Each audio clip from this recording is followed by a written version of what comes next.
Did you spend the last few months watching as your mom let some flailing 30-something dude play your records without your permission and move a pinball machine into your living room?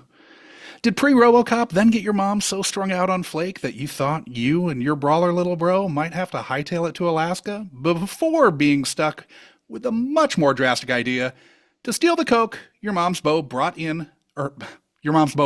with her savings to see what might happen? If so, you must have stumbled into the Unkind Rewind, where we just watched the heightened 1984 Michael Apted family drama, Firstborn. Get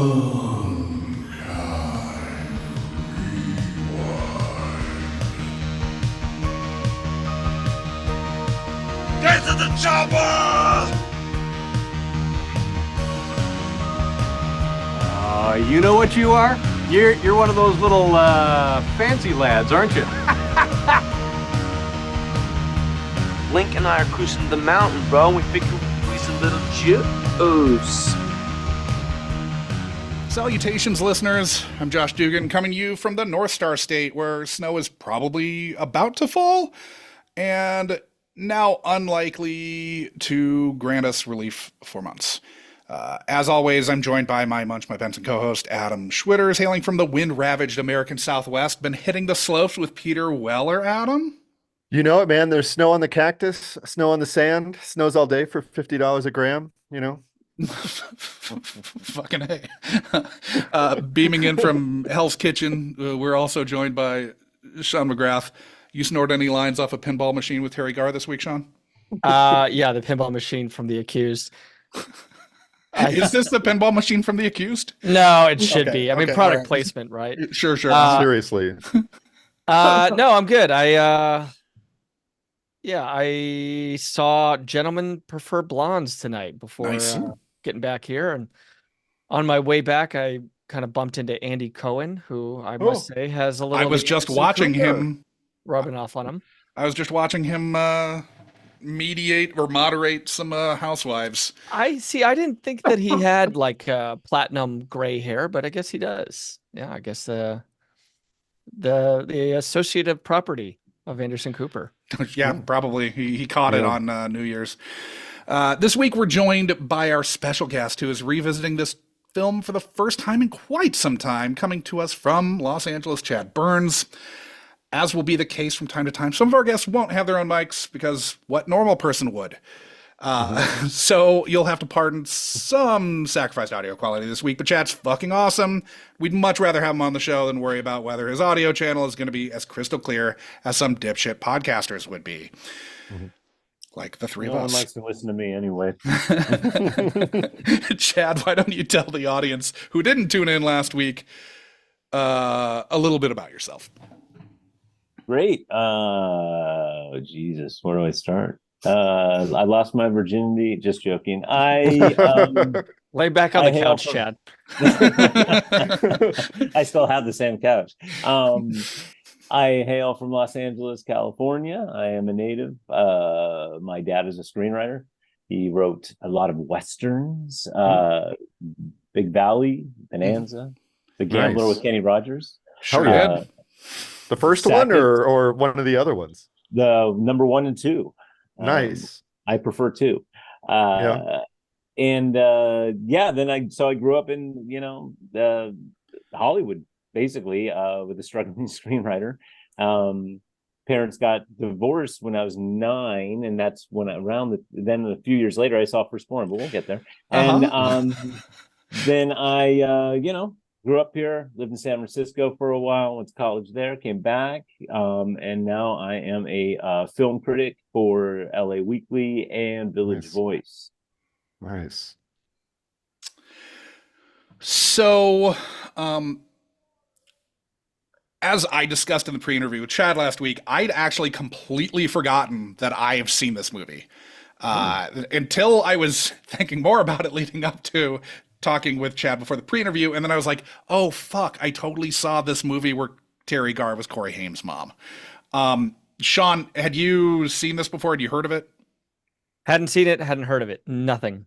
Okay. Complete blank slate. Same. I think we were just like slightly too young to have been aware of it when it came out. Yeah. And then it fell into the abyss. This movie was completely forgotten by like everybody, I think. I'd never heard of it. I definitely saw it. I saw it on cable probably around 2004 or 5. Yes. I saw it somehow. At but what I have point, seen it. Josh, did you get reminded that you had seen it? Like, It was thinking about the story a little more. I was like, oh shit, I have seen this, but Okay. I didn't. I remembered fuck all about it. It was as close to a blank slate as you can be having seen a movie, because I've probably seen 4,000 movies since I saw this. I've seen some images from this, right? Like I like stills of Sarah Jessica Parker and Corey Haim, both like from this seem very, very Sure, familiar when to Sarah me, Jessica but the Parker movie walks not at out of the all. changing room, Absolutely. Yeah, that's I mean, just in her underwear. Yeah, mhm. yeah. Well, I may, bottoms. yeah, and like I may have seen that, but like just kind of, And had your it, SJP fan sites. That you well, go to? just maybe it got absorbed into one of like the myriad of other 80s movies that she had done. Sure, I didn't right. know Yeah. that it was a Firstborn scene. Yeah. So we're gonna dive into Chad's pre-interview. We asked you to summarize in your own words what you remember the plot of Firstborn being. Newly divorced mother, played by Teri Garr, with 2 children, played by Christopher Collet, and a first-time Corey Haim. Yeah. Introducing Corey Haim. And basically they live in I don't even know where this movie's supposed to take place from my memory. It looks like Sure. Seattle, but I think it was filmed in Canada. I cannot tell, but it's a basic suburb. So single mother, 2 teenage children. The mother is starting to get lonely and sad, as single mothers just might do. And then she finally meets a man, a mysterious gentleman who she falls in love with, played by Peter Weller, in a really amazing role. It's an amazing performance by Peter Weller. And it's pre-RoboCop. This is way pre-RoboCop. He's mean as a snake. And it's almost half movie of the week story of a guy who moves in with a family, but it's also half horror film. Yeah. And shit ensues. So, Chad, were there any subplots or moments that you had like totally forgotten? Yeah, kind of forgot the dynamic at high school and that horrendous English teacher. I forgot a lot of that. He was a real dick. The Hate that guy. Civil War general facial hair situation going on. Yeah. The reenactor. Yeah, he was something, and I didn't know that that English teachers were such bastards. But this is the Reagan era, and English teachers were the enemy. So I forgot about the dynamic, with him and his friends. It actually got really interesting the second time around to see more of it. All I remembered is the home life, but the high school subplot. Yeah. So it ended up being set in New Jersey. Was that surprising?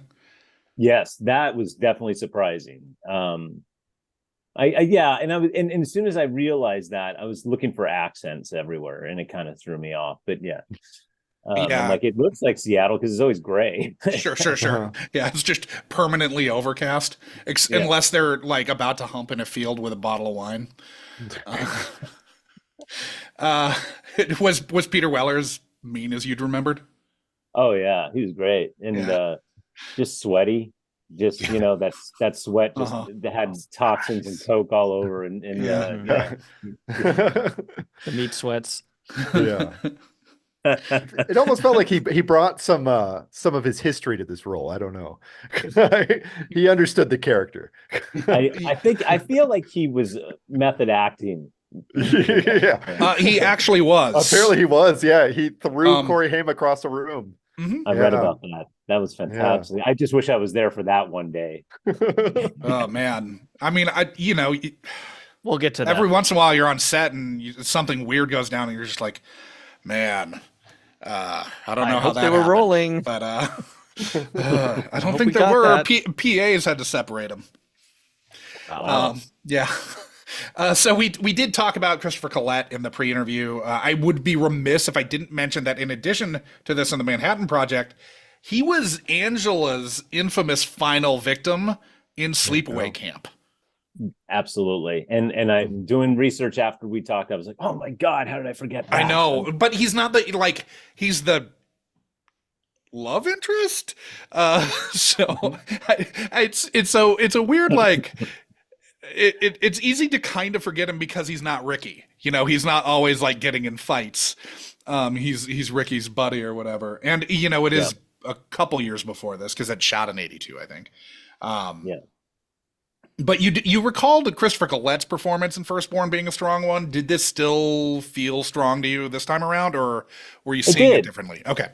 No, I did. I thought it was effective. You know, I always put movies in when I approach them into context. Sure. You know, of course, and I realize when this is filmed and things of that nature, and the way a performance might be in '84 would be probably different now, et cetera, et cetera. But for that time, it's pretty effective because there was a lot of just bad acting in those days, and it seemed like a more naturalistic performance for '84. Oh, for sure. So I asked if you recalled when you'd first seen this, you remembered seeing this in the theaters and that it was one of the first PG-13 movies, a new rating in 1984, caused by Temple of Doom and Gremlins. Red Dawn's generally regarded as the first PG-13 movie, but there was actually... I checked, and there was a weird 1984 Italian iteration of Henry IV that came out 2 weeks before Red Dawn. But this is definitely like in the first batch of like non-R, non-PG films. And it is potentially distressing to the adolescent set, which you touched on in the clip I'm about to play. I saw it in the theaters with my mom in Palm Springs. We were visiting my grandfather and we were bored, so we went to the theater. We saw it. We were both like literally, from my memory of it, just completely shocked. Yeah. And it hit home a lot with me because my parents were divorced for only about 5 years at that point. And my mother was single and she dated men. And I have a brother who's 2 years older than me. So this movie was like a reflection of my life. Sure. Thank God no Peter Wellers ever came into my life. I was ready to kick some ass after that movie, I'll tell you that one. I bet. Yeah, next guy that comes in the house better have his shit straight. Yeah, no cocaine in this home. So do you think this made you more on edge when your mom would start seeing someone new? Oh, yeah. Oh, totally. This is like watching the Terminator and being scared of robots, you know? It's like, only new guys would actually maybe come into your life. It's funny because I did see this movie when I was 12, 11. I was Corey Haim's a little, pretty much his age. And I think I am his, if he were alive, I'd be his age. And so it was an incredible reflection. And my brother was Christopher Collet's basically age and kind of acted like Christopher Collet. He had a dirt bike. Those were really big in '84. And my brother just bought one. And it looked exactly like that one, a Kawasaki or whatever it was. And my brother had one. So it was just, and I watched a lot of heavy metal videos on MTV and my brother made fun of me. All of that was in the movie. And I'm like, what the hell is going on here? This is insane. And then, with the Peter Weller character and everything. Yeah. After that, I was on edge, man. I was at home. Like, who are you going to bring home this week, man? Not that my mom was bringing dudes home every week, but you know what I'm saying? Yeah. When one walks in the door, you just got the baseball bat. You're hitting your hand with it, right? Now, do you think it scared her? Dick face, you're not my father. Yeah. Do you think it scared her with Teri Garr as her analog at all? Oh, she couldn't believe she took me to this movie. She was speechless, and she was, I think, really upset with herself. She couldn't walk to the car very well. I remember this. We saw it in a mall in Palm Springs, and on the way to the car, she was just like shaking her head, like, "Why the hell did I, of all the freaking movies?" Like I need to remind you that I'm a single mother. Did this serve as any type of cautionary tale for her dating moving forward? Do you think like she kept a higher standard after watching Peter Weller destroy their family? Almost guarantee it. I almost guarantee it. And funny enough, my parents did get back together when I was 20. And I like to think that Firstborn had a lot to do with that. I'll go ahead and say that. Nice. So Joanne got kicked to the curb or whatever. My dad had a lot of Joannes. Okay. We didn't get much of Joanne. That restaurant scene reminded me so much of Major League when Tom Berenger spots Rene Russo, that kind of lofted second floor. But did anybody notice the cameo in the back there? Yeah. That what was the weird. fuck? I'm only like 85% it was him, but It that was was him. Richard It's Kind got- over her left shoulder. Richard Kind is in the restaurant. He's had a cameo at a restaurant I've eaten at before. I saw him get burgers once. It was so weird, and you can tell he is. I happened to pause it on it, and it was shocking to me. I went back. I missed it. So he is placed in the table behind their parents or their dad and Joanne. Yeah, his head is right over Joanne's shoulder, right in the middle, and he's the only one like really doing any acting. You know, like he's the only one with face to the camera. Yeah. And Josh, it's 100%. It's got to be him. The only so I dug into it a little bit just because I was like, okay, would he have been in the tri-state area? And I'm not sure he was. That's the only reason I'm not. He's born in Trenton, but he was in Chicago. He went to Northwestern and then was in Second City in Chicago. I don't know. I feel like he's in Nothing in Common, which is in 1987. But if he's a stand-up, shot in Chicago. Yeah, but didn't he become friends with Larry David and Jerry back in the New York stand-up days? Like I think it might have been L.A. because I mean he's in. Maybe it was L.A. I don't know about that scene. But I'm almost certain it's him. I couldn't confirm that he was in the tri-state area at the time, and it's like kind of at the very beginning of his credits. So I feel like this has kind of largely been scrubbed from the web. Josh, did you figure out what the extra rate was in 1984? Did he get like $60 or something? Probably $62. Yeah. Adam, did you also catch Ned Eisenberg? I saw that he was in there, but I didn't see him. Passed by when Jake has just gotten his learner's permit. They passed by each other in the parking lot. Nice. What's so weird about that is I looked this movie up on Letterboxd, and it's that frame of those four guys funny. that they use for Firstborn. Weird. And I was going into this movie with thinking there were going to be street toughs and the only image I had, and they what's so weird is that they focus on those street toughs before they swipe or before they cross Garr and Collet and Haim, and then the camera goes with them. So you're like, okay, was something cut? Is this going to be? Well, because they had to set up the little joke that comes right after it. Yes, but boy, what a red herring, especially to use that image. Yeah, it threw me off. I thought, is this turning into the Warriors? What the hell is going on here? But yeah, I remember that. Fingers crossed on that. Yeah, that'd be awesome. We needed to do a little social commentary at that point, apparently. Yeah, he needed to join a dirt bike gang. That would have put this in the right direction. Oh, for sure. Now, was the fact that this was so applicable to your situation growing up why you remember the circumstances that you like first saw it? Yes, very much. Okay. So. Like you're not some sicko like me and Sean who just like, oh yeah, I fucking saw it. I saw Human Nature with Sean at some bullshit St. Paul theater back in 2000. Are you not that person? No, and I wasn't old enough to be ironic. I was just like, this is supposed to be cool. I remember my friends at school said it was cool, and so I had no idea what I was going into. I was a sucker for anything of a coming of age story. Sure. So anything I could relate to at that age, at 12, 13, including the Goonies, whatever.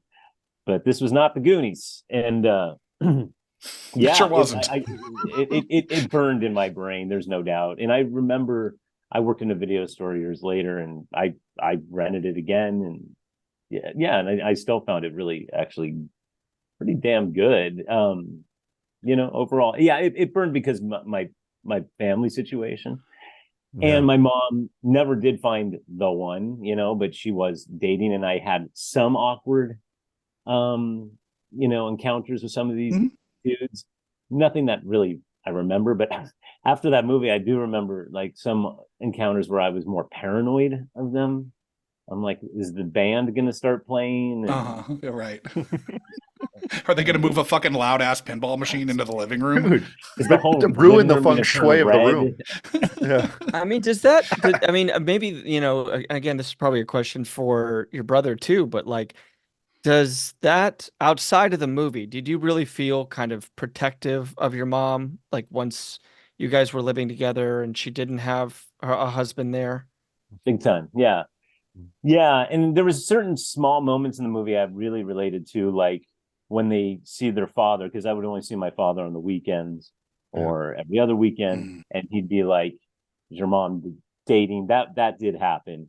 And I remember there was one moment in the movie where Corey Haim's like, yeah, maybe someone new, like being kind of a little bitchy about it. Like, yeah, maybe she's seen someone new. Take that. And I would do that once in a while. I'd be like, yeah, mom's out and about, even though my mom was just chilling most of the time. Sure.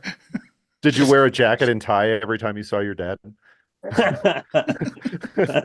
Was your mom just Garn at home in sweats?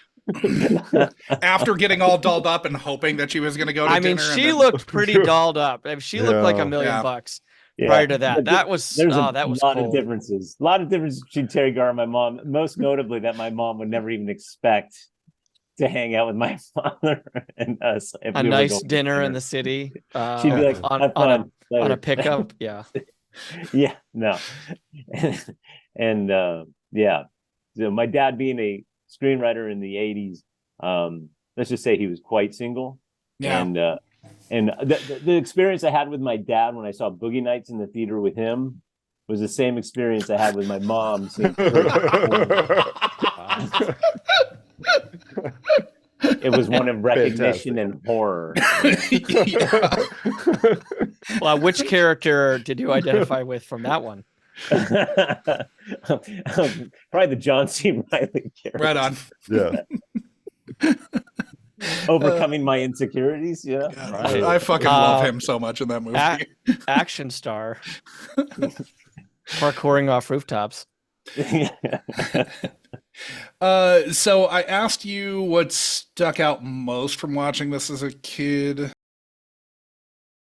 Really, honestly, Corey Haim. I'd never seen him before. And honestly, when I saw his star rise, it did not shock me because as everyone talked about, whatever his big first movies, I think Lucas would be the first movie that people really discussed him. I already knew who he was because of Firstborn, and I already knew he was an absolute natural talent. And he was so freaking good in this movie and so believable. And I haven't seen Firstborn in a while, but the performances in this movie outshine some of the script material that is a little problematic. The performances were great. That's what I took away, because I was his age in that film. So it was kind of like watching myself and how I would react. Yeah, he was your analog. Yes, he was my analog, exactly. Yeah. And that's the main thing I took away. Okay. I was really watching him because I am not firstborn in my family. Because he's your proxy. He's my proxy. And my brother would be the one who would be, the Christopher Collet character. And the thing I do like about the movie I took away also is I didn't even know what a firstborn was when I saw it necessarily. I didn't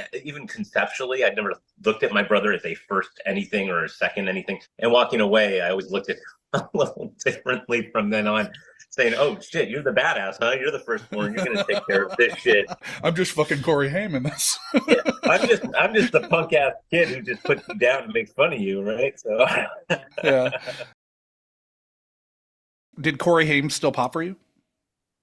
Yeah, totally. Again, he made me a little more nervous revisiting this time. I'm like, the kid is just edgy. I mean, even and he kind of made me sick too, because he's always like drinking out of the milk and handing it to his brother, and I'm like, what are you doing, man? I mean, I didn't, that part I was like, get some manners, dude. But other than that, the performance wise, for a first time, in a major film, it's pretty damn natural, Yeah. And so Probably. yeah, I thought it was really powerful actually, because there was scenes with him, particularly, and I'm sure we'll get there, but when he yells at Peter Weller, he's like, "Eat shit, dick face, you're not my father." Um, just that delivery was so cool. Yeah. I mean, and I mean, I know it's scripted, but he barely makes it to that door. And then Yeah. Weller with the belt move. I don't know. I mean, there is that sort of like B story with Corey Haim, which is like really strange for a minor younger brother character to also have this ancillary, like he gets into fights, he fucking kills birds. Yeah. That was By completely accident. unexpected. Yeah, by accident, because I was aiming at it.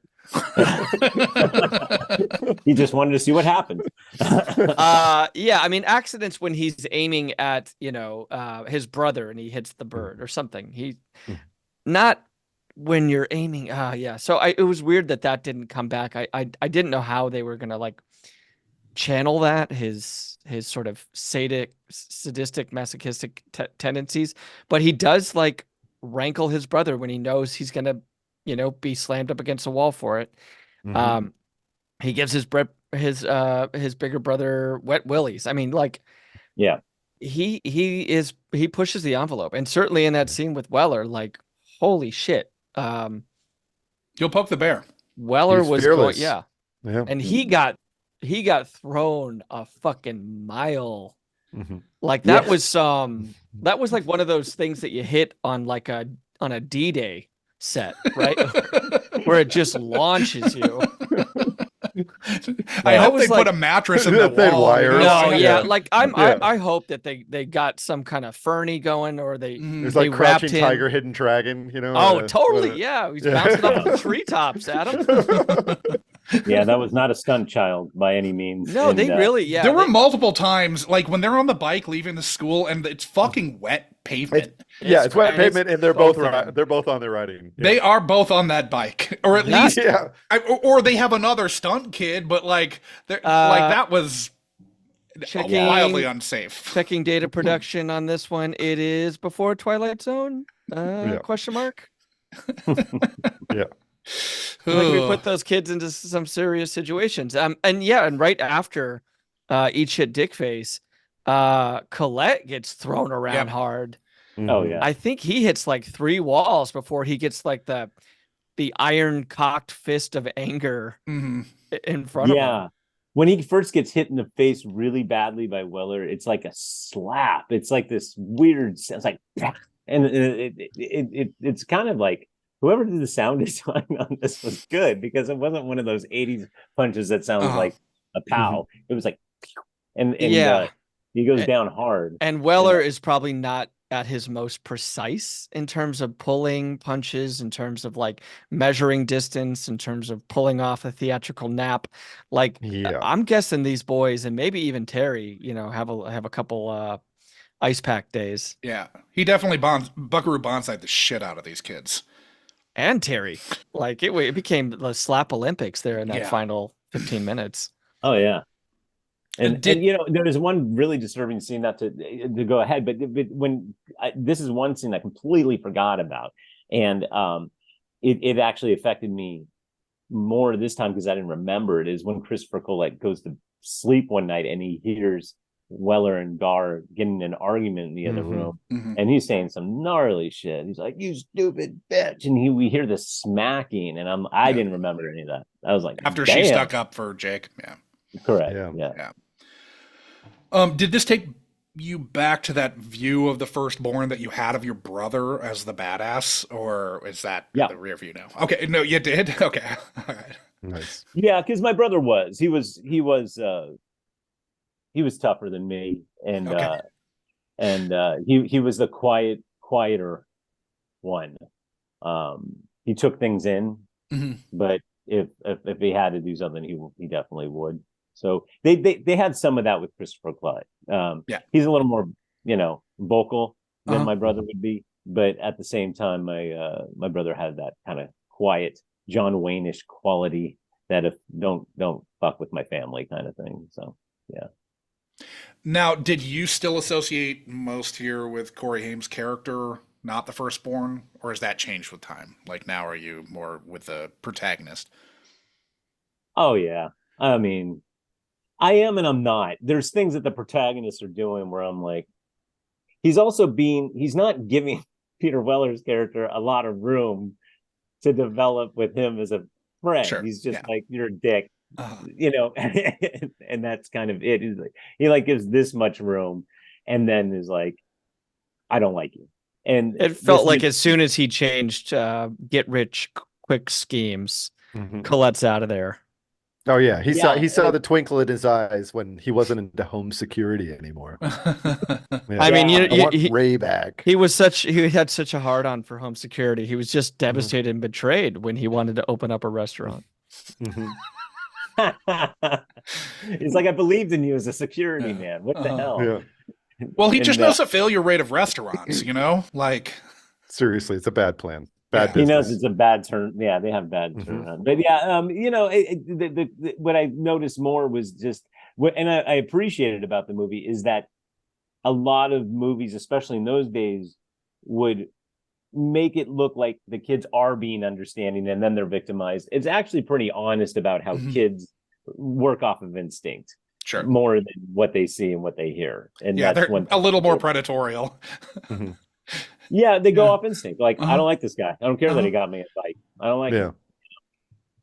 So did you find yourself putting yourself in Weller's, in Sam's shoes? This time, a little bit. Yeah, as an adult, I was because I'm well over Weller's age in this film, which is crazy. We all are. Exactly. Yeah. And I'm sure we haven't moved in with any single ladies lately and done cocaine, but I plan to. Sean? Well, one half of that is true, but we won't talk about it. But yeah, I did because I'm an adult. He's an adult, and you almost have to think to yourself, what would I do? And I was thinking this second time around, what would I do if I was I met a girl and she had 2 teenage kids? So I did put myself in there, and I actually felt for him a couple times because he was kind of like, "Hey, you like the oldies? I like the oldies." He was trying to reach out a couple times. He's like, "No, fuck you! You're not my dad." Yeah, but he definitely played the cool stepdad for that, like opening introduction with the he did. I think he did everything well, right? Like he didn't really tried too hard. He did, right? But he got. He did call him a tryhard, basically. Yeah. I thought he was doing like a pretty good job considering the position that he was in. And then, and then like everything, evil in the 80s, it was kind of the devil of cocaine. I guess the only thing I would have changed if I were Peter Weller is if I met my girlfriend's son and he asked me what I did for a living, I wouldn't go on a rant about how my coworkers are trying to fuck me. How your old partner stole from you. Back. I also might try not sauntering out of their mom's bedroom first thing in the morning. Just been absolutely, just been ravaged by Garr. I might try a more planned meeting. Sure, you could still smell the Garr in his dick. Yeah, absolutely. Yeah, I mean that was some tousled hair, man. I mean that is not bedhead. No. Hangovers are a bitch, and then he's got to drink herbal tea when he's hungover. That's got to be. He just wants a can of Sanka, man. He just have a can of Sanka. It's 1984. Seriously. He's like, kid, give me a cup of coffee, and then I'll explain the situation. But I only get herbal tea. Wait, did mom quitting coffee drive her into the arms of big cocaine? Is that the moral of this? Yeah, I think it has to be, right? Stick with coffee. Well, there's also that indication that things are not going well when it's like Teri Garr smoking 2 packs in 10 minutes. Yep. I mean, that whole scene is like a backroom, poker layer. There's a great scene where Christopher Collet is trying to talk to her, trying to really talk to her, and she grabs a pack of Marlboro Reds and it's empty. So she goes to above the fireplace mantle and she picks a whole full pack of Marlboro Reds and damn. Yeah, but was she smoking at all earlier in the film? No. I don't remember. No, I think it came on. Yeah, Yeah. It was a nice when she touch. became bad mom. That's Yeah, when bad she started mom smoking. equals smoking, as everyone knows. That's what You happens. can't be a And good cocaine. person if you smoke. Cocaine will drive you into the arms of Marlboro Reds. Right? Yeah. I mean, cocaine is really a gateway drug for Marlboros.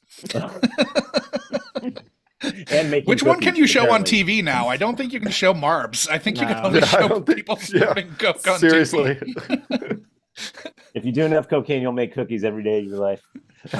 I mean, there are At least worse, she's- there are at least she worse was productive, outcomes, you know? right? Yeah. Yeah. They did a lot of little touches with like the house as a like third child, right? Like Mhm. how well the house is doing. Yeah, know, because she's having guys come in and like wax the floors and do all that shit right before the dad, Right. right before And it the was dad's gonna immaculate, visit. right? Mhm. Yep. And then we see the house fall into this disrepair as so does Gar. Mhm. There is that really good line, and like maybe I'm jumping ahead a little bit about. There's no jumping ahead. Well, whatever this you is want. this Yeah. is where Colette. I think it was something that Chad said, talking about Jake and Gar and how they kind of saw their lives prior to Sam.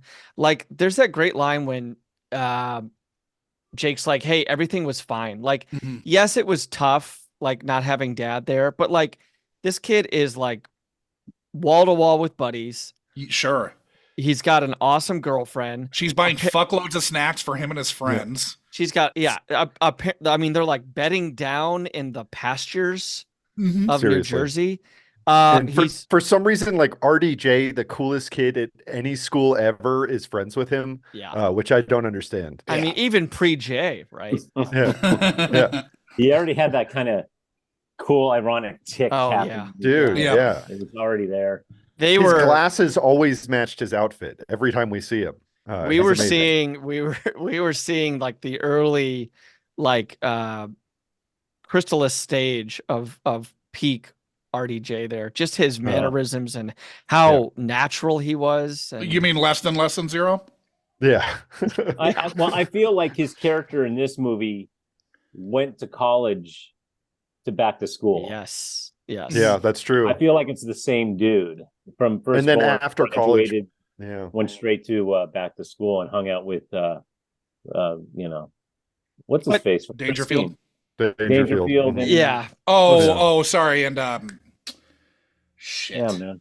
Fucking James what's Spader? his, no, what's his fuck Oh. from From Christine. Brian and Gordon? he became a Oh, director. yeah. Brian Gordon. One of those forgettable faces. Yeah. Yeah, the lead, right? The lead, of the yeah, he was in Dress he's to the, Kill. he's the nerd in Legend of Billie Jean. Yeah. Yeah, isn't that Brian Gordon? But yeah, anyway, to get Something back to that Gordon. point of like, he talks about his life being fine, and Teri Garr saying, "For you, it was fine for you," Mhm. Yeah. and I did this, job of kind of, Keith Gordon. Keith Keith Gordon. There it Gordon. is. Yeah. I really wish that wasn't a non sequitur, or that wasn't a sequitur. That you just have to Tourette's Keith Gordon's name every now and again. I do actually. But yeah, I mean, I think that there are a lot of those little moments that this movie shows that it was written by somebody who's gone through this. Yeah. Or been very, very close to it. There's just too many little hallmarks of a single parent family, childhood divorce, dad's still kind of in the picture. They do a lot of things really, really well in kind of building this world. Now, do you think Ron Koslow was the Peter Weller character? Or do you think he was? I don't think Jake? he would do that. Or maybe, Yeah. or maybe he was dad. Maybe Yeah. he was Gar. I don't know. Well, Ron Koslow also wrote a great movie called The Lifeguard, or just, pardon me, Lifeguard with Sam Elliott. Yeah. That's the first movie he wrote. I have a feeling that the writer, who I believe that if you watch Lifeguard, it feels like such a personal film, that he relates to men who are a little misguided, who don't have a place in greater society. So I do feel like the screenplay, whether they changed it or not, did have some empathy for him. Yeah, It didn't give him much of a backstory at all, but the empathy was, he tried. This could have been a Friday the 13th. It could have just been a monster, right Right. at the start, and it didn't. Yeah, it's definitely more nuanced. I mean, I think until the end, right? Yeah, Like I sure. think until but that's It the does kid become- stole like half a key of Coke. Like, what are you gonna Well, do? You have to wonder how much the studio wanted it to be more of an action flick rather than being like a quiet, I have a divorced feeling they children changed flick. the end. I Yeah. think they put Yeah. pressure on the end. It just feels Yeah. like a different film. Yeah. because even when he Because gets to me, the cocaine, even when he gets the cocaine, he still cannot just take his 10 grand worth of Yeah. of coke and get the hell out. He has to turn into Mhm. I mean, Michael Myers, Jason Voorhees, whatever. And Yeah. I mean, he was Like, gonna kill that kid. until Ellen we see the DeGeneres. cocaine, if you told me that this was a pre-make of The Squid and the Whale, I would totally believe you, just without the foppish dad. Like, Uh-huh. it's the same movie, just in Jesse Eisenberg and Christopher Collet like look almost exactly alike. But yeah, it's definitely more of a, we have to give this an edge rather than just, my Yeah, parents it are feels like divorced and weird. it got studio pressure for Yeah. sure Yeah. because the end is so ridiculous, and you Yeah. know the last scenes. I mean, they're effectively, because he's a really good director. They're effectively Mhm. directed, but Yeah. I'm like, is this the same screenplay? He's gonna It pick jumps up the a baseball shark, bat yeah. and brain Yeah. this kid right now. I mean, Yeah, I mean the chase scene through Mhm. the train yard. I mean, obviously we got to see some more cool dirt biking. But we already had the kind of I hate my life and I'm an angry teenager montage with that dirt bike. Like, I don't know if Yeah. we needed to kind of tack on a chase scene there just to show it off a little But bit it had more. to pay off. I mean, it's Chekhov's dirt bike, right? Well, yeah. Like, I it actually had to have pay that off. joke. I have Chekhov's dirt bike in my notes. Nice. Well, Kawasaki probably had a deal. They Yeah. wanted a little bit more It It screen was a time. I think it was Honda. It, Yeah. it was a Honda, Honda BT dubs. There was a lot of product placement in this film. There like, a is lot. so much Pepsi. Yeah. So much Pepsi is drunk. And- I was thinking of the Kingsford, like a big charcoal totally Yeah. funded Huge. this, you know. And the mesquite, yeah. I'll tell you this. Like, I don't know if we saw it. I don't know if it was invented, but Teri Garr is such a cool mom at the beginning that that she had Sunny D in that fridge. Yeah, not Did purple Sunny D stuff. exist in 1984? Did it She was exist? actually the first household to have Sunny D. That was but I knew Corey it. Haim was got it taking from the one space sip of pro- it and giving it to us, though. you Yeah. know? uh-huh. See, I didn't know Spitting if back. it was Teri Garr Firstborn mom or Teri Garr Mr. Mom, Mhm. but I knew that one of those households was probably the first Sunny D. Yeah. And that's another impression I had with the film too, because I was a big Mr. Mom fan when I was a kid, and I watched As it one should constantly be. on cable, hmm constantly on Oh, cable. I've seen that movie like 30 times. Exactly. So to watch her in this, I was like, what the hell happened to Teri Garr? That mother. It was like the dark side of Mr. Mom, and I yeah, really so feel that- like, and like, I don't know if I wasn't in the room, but I mean, Teri Garr is the biggest name in this thing. This is a vehicle for her. This is a year removed from her Academy Award nomination. But it also is like a departure, I think, Yeah. for a lot of the stuff that she's associated with. But it's Oh, weird big time. because she was like the biggest star at the time, and yet I feel like she has absolutely no agency in this movie. Like, she's the None. person who has the least control over what's going on and But I makes think the it's least decisions. still sort of, I think it's fewest. still actually an interesting character, especially like if Yeah. you're her and you're always like cast as the sort of the sort of like stable, good, good mom, or whatever the fuck her role in Tootsie was. I can't even remember. I haven't seen that in forever. But she was the fun friend / Yeah. girlfriend. Yeah, so Yeah. if you're always now Lisa Kudrow, or Lisa Kudrow became, the Teri Garr for whatever.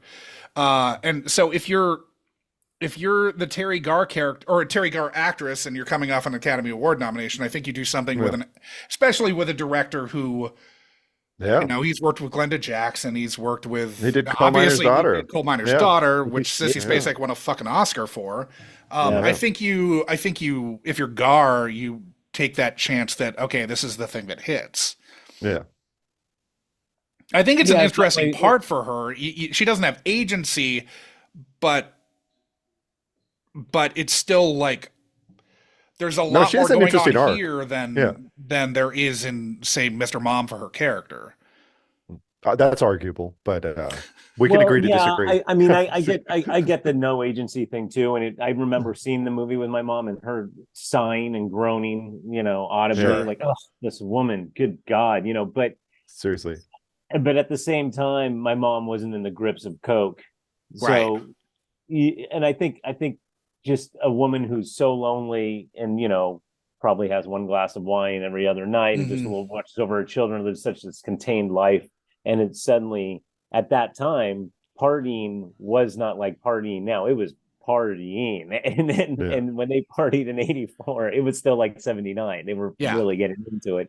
And, it had Reaganomics all over this film too. Like this is a political undertone to the whole thing, because this was a big thing in the 80s, the anti-drug films, blah, blah, blah. Oh, yeah. But it did it in a way that I didn't find stupid or offensive. It made me roll my eyes this much, but not to the point where I'm like, it couldn't happen. It can't happen. But yeah, I didn't have a problem with her character until a little later in the film, when Christopher Collet really does try to talk to her and she's just not there. That's the part where I'm like, does that happen?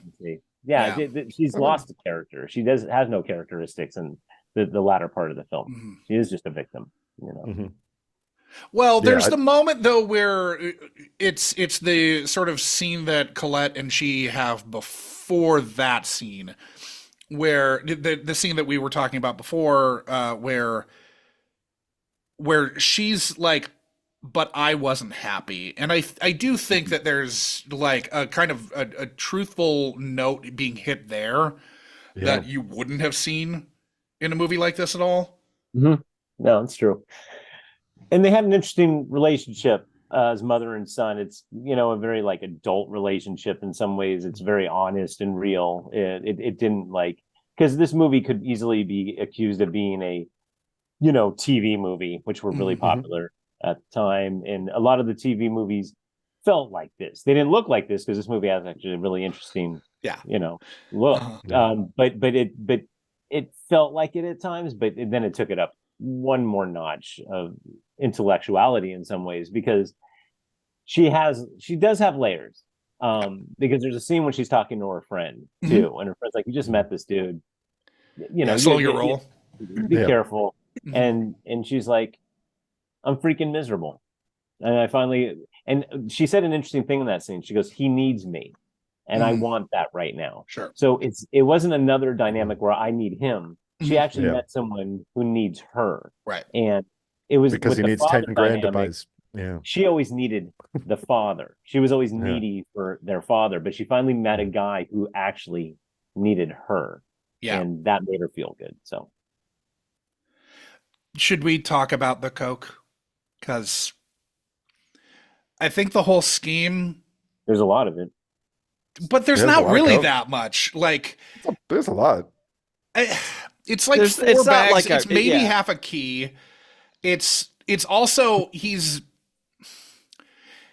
it feels like he's just trying to sell it wholesale to somebody else, in which case he's not. Where is he making the real money off? Yeah, I guess you're like the whole point is that you cut it up. You cut it up and you're selling it in, in a fucking a gram here, gram there. Yeah. You're selling it and marking it up because you're chopping it up. Like and you mark it up extra. The scheme doesn't make any sense to me. You're just going to get what?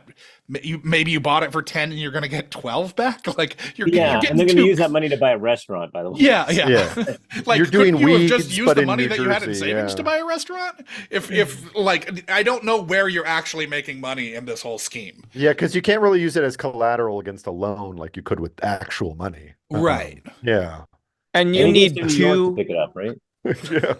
You need two, really hard looking mulleted guys to show up to buy those 5 bags. I mean, one of those dudes was basically Kurgan from Highlander, dude. Like, he was Clancy Brown. Yeah. I thought some scary dudes to have in your place when you're a teenager. Yeah, I thought one of them looked like I forgot his name, but the dude from Maniac, Joe Spinell. It's like when the kid comes home and you run into Joe Spinell in your living room. Right, like, yeah. Yeah, one of them looked like a really rough Stephen Bauer. Stephen Bauer after like a week of hookers. I'm not talking like sexy long hair Stephen Bauer from Scarface or Running Scared. I'm talking like This guy's been 2 days stuck at like a Reno bus station. You're talking Stephen Bauer and like Ray Donovan. That's what I was gonna say. Old. Yeah. A little Old puffier. old and puffier, yeah. Because he didn't he seemed like you wouldn't fuck with him, but he didn't. It's not like he was Reacher or something, you know. He's not some really cut dude. He's just a big guy who would like fuck you up. And he's not been in a fight a lot. Yeah. Yeah, he's not showing up like Tom Noonan, just staring through your soul.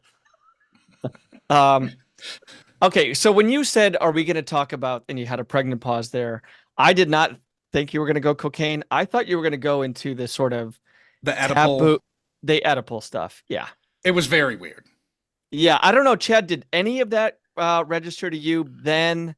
At the video store or now? Well, when she was like, "You're so handsome," I mean, it's there's more than that. There's way more than that. Adam, like when he says that. You look nice when she's dolled up, and he's like eyeing her up. Like that was. There was some... to her when she's in her bra. That scene. Yeah, that's right. Offering the free mammogram. There was just my mom. If I could see my mom through a door in her bra, and I think hightail it, run away. But I wouldn't go in. No, I wouldn't be like, "Hey, mom." I'd be like, "All right." Okay, so Chad, question. So none of that really registered back in '84. This rewatch, though. Were there things in the filmmaking style and their performance where you're like, is he the firstborn, but now the replacement dad? Yeah. Yeah, for sure. And it felt that way. But I do think there's some truth in that. I do think that when there's a divorce, the firstborn, not in an Oedipal way, but just in a codependent way. In a protective way, maybe. Yeah, and trying to find some agency within himself says, "Okay, I have to take over. Right step up. Yeah, I got to step up." But yeah, there were scenes where she's like, "You look so handsome," and he's especially the scene when she's talking to him in her bra, and he's just following her around in her room. She's in her bra. She's way coked up. But he's already found the blow at that point, right? He found her bag of weed in her. Yeah. And there was one scene too that just blocking wise, I was like, I don't know if any teenager boy is going to like squirm into the couch space that she is allowing there for him to sit down. Yeah, the scene where she's on the couch and he sits down behind her, kind of. Josh, there was not enough cushion. No. You take another seat in the living room, my man. Yeah, I noticed some of that stuff. I definitely That was probably on location. They needed that space for the camera, man. Actually, I'm sure the interior of the house. Well, probably. I would guess the interiors were actually at Kaufman Astoria. Yeah. That's right across the street from where some of my friends live. Is it still there? I thought that was the one that. Yeah, that's where they shoot. That's where Sesame Street shot. It's basically only Sesame Street now. Yeah. Okay, so when we asked about the expectations you had going back into Firstborn this time, you thought you'd be looking at things differently. Now that I'm actually watching films in a different way than I was a kid, especially for work, the first thing I try to, not to be pretentious, but it's just the truth. When I'm going to write a piece, for example, I approach it with craft. Sure. Instead of just pure emotion, right? So I'm really interested in seeing, I think it's Michael Apted. It is, yeah. Yeah, and he's interesting because he made a very popular documentary series in England that went on forever. It's still going. 2019, they did it again. It's incredible. And I watched them not that long ago, and they're incredibly beautifully crafted. Yeah. So I'm going into this to look at the craft and see if there's any documentary feel to this film at all. He's just a natural documentarian and a real talent. So I want to see how he approached not only a fictional story, but a fictional family story that's so intimate. I want to see if there's a documentary feel to any of this. And the thing is, when I thought of him and I saw how visceral the film was when I was a kid, there is a bit of documentary feel to this film because everything feels so damn intense and real and in the now, Yeah. So that is, I'm really looking forward to approaching it to see the craft of which it was made. Did Apted's direction make you think any differently about the film this time? Yeah, for sure. Again, when you looking back on this film before I watched it again with you guys is basically like me looking back at The Karate Kid, a movie I saw in the theaters and you relate to, and blah blah blah blah blah. The music and because I liked the music in this film too. Like they played Talk Talk, and these were the band I was listening to at the time. Yeah. And that opening song, that was a popular fucking song. They had a great soundtrack to this, but that score was so Lifetime. So Lifetime. That score killed me. It takes so much out of this movie. It really does. The score was shit. The songs were good, which is weird because the song they chose great songs, but. Again, going back to what I think the studio did have some sway over this film, because I felt it felt like a studio film that Michael Apted was trying to break out of at times. And where he did break out was definitely The Craft. And I like what I was saying to you in the pre-interview. I did see some of that documentary feel, because you have to remember most of the films in those days were so stilted, and all the scenes were so completely set up. This scene is going to be about this. This scene is going to be about this. And it's always moving the story forward. And, it didn't feel like that this time. No. There were sometimes the scenes would be there just to be there. They weren't moving the story forward. They took a long time to establish the characters, but they established it in a very naturalistic way. So when Peter Weller did enter the dynamic, you felt the intrusion. So that's the part I really did respect, because most movies these days, they rush to whatever you got to hit that moment at minute 12, like if you don't hit it at minute 12, everyone's going to run. Exactly. So I liked the establishing, and I noticed some shots where he just kept the camera still. And he didn't bring attention to himself. He had a Sidney Lumet feel for it, where it's kind of like, let the story tell itself. And that's deceptively, like, there's a talent there that's deceptive. And there's definite scenes where it would be in the kitchen. The kitchen felt like the heart of this home, where everything went down. And the way he placed the camera in the kitchen at times, you would see Teri Garr smoking a cigarette at that table in the back, or when Colette would enter the kitchen, the camera would be almost in a corner. And so he is trying to capture almost a documentary, like just he's a part of the home, instead of following him into or having, these primary shots of Colette following him through the house. He kept the cameras in corners and things of that nature. So I liked The Craft. Yeah, it was good. And again, all until the third act. Sure. Yeah. I had a moment very early on when all of Colette and his friends come into the house through the back door, the sliding glass door. It felt like for a moment I was kind of watching one of those like room full of people Altman scenes where everyone's talking. Yeah. There's no like one conversation going on. Like, you got two friends shit talking each other here. You got like 4 or 5 different conversations going on in the room. And that did feel like it was kind of, real life documentary sort of thing. It did. And the way that people were delivering their lines is exactly the way a family would deliver their lines. Yeah. It's the camera didn't switch over and cut over to this camera and like a Lifetime movie where we're paying attention to this person saying. He kept the camera in the back. He let people deliver their lines. So you did feel like you were a part of that dynamic. Yeah, and it's not as much like master cover. It's not the master coverage like back and forth. There's a lot of that in a movie that Chad mentioned already, in Goonies, where the kids are just kind of coming in, and Donner is just letting them talk and ramble on to whoever they're next to. We get bits and pieces of it, but we never really kind of get any cohesion. But that's that's teenage kids, that's teenage boys, for sure. Were there any parts you thought came off as clumsier or clunkier than you had remembered? His relationship with Sarah Jessica Parker was a little bit thin,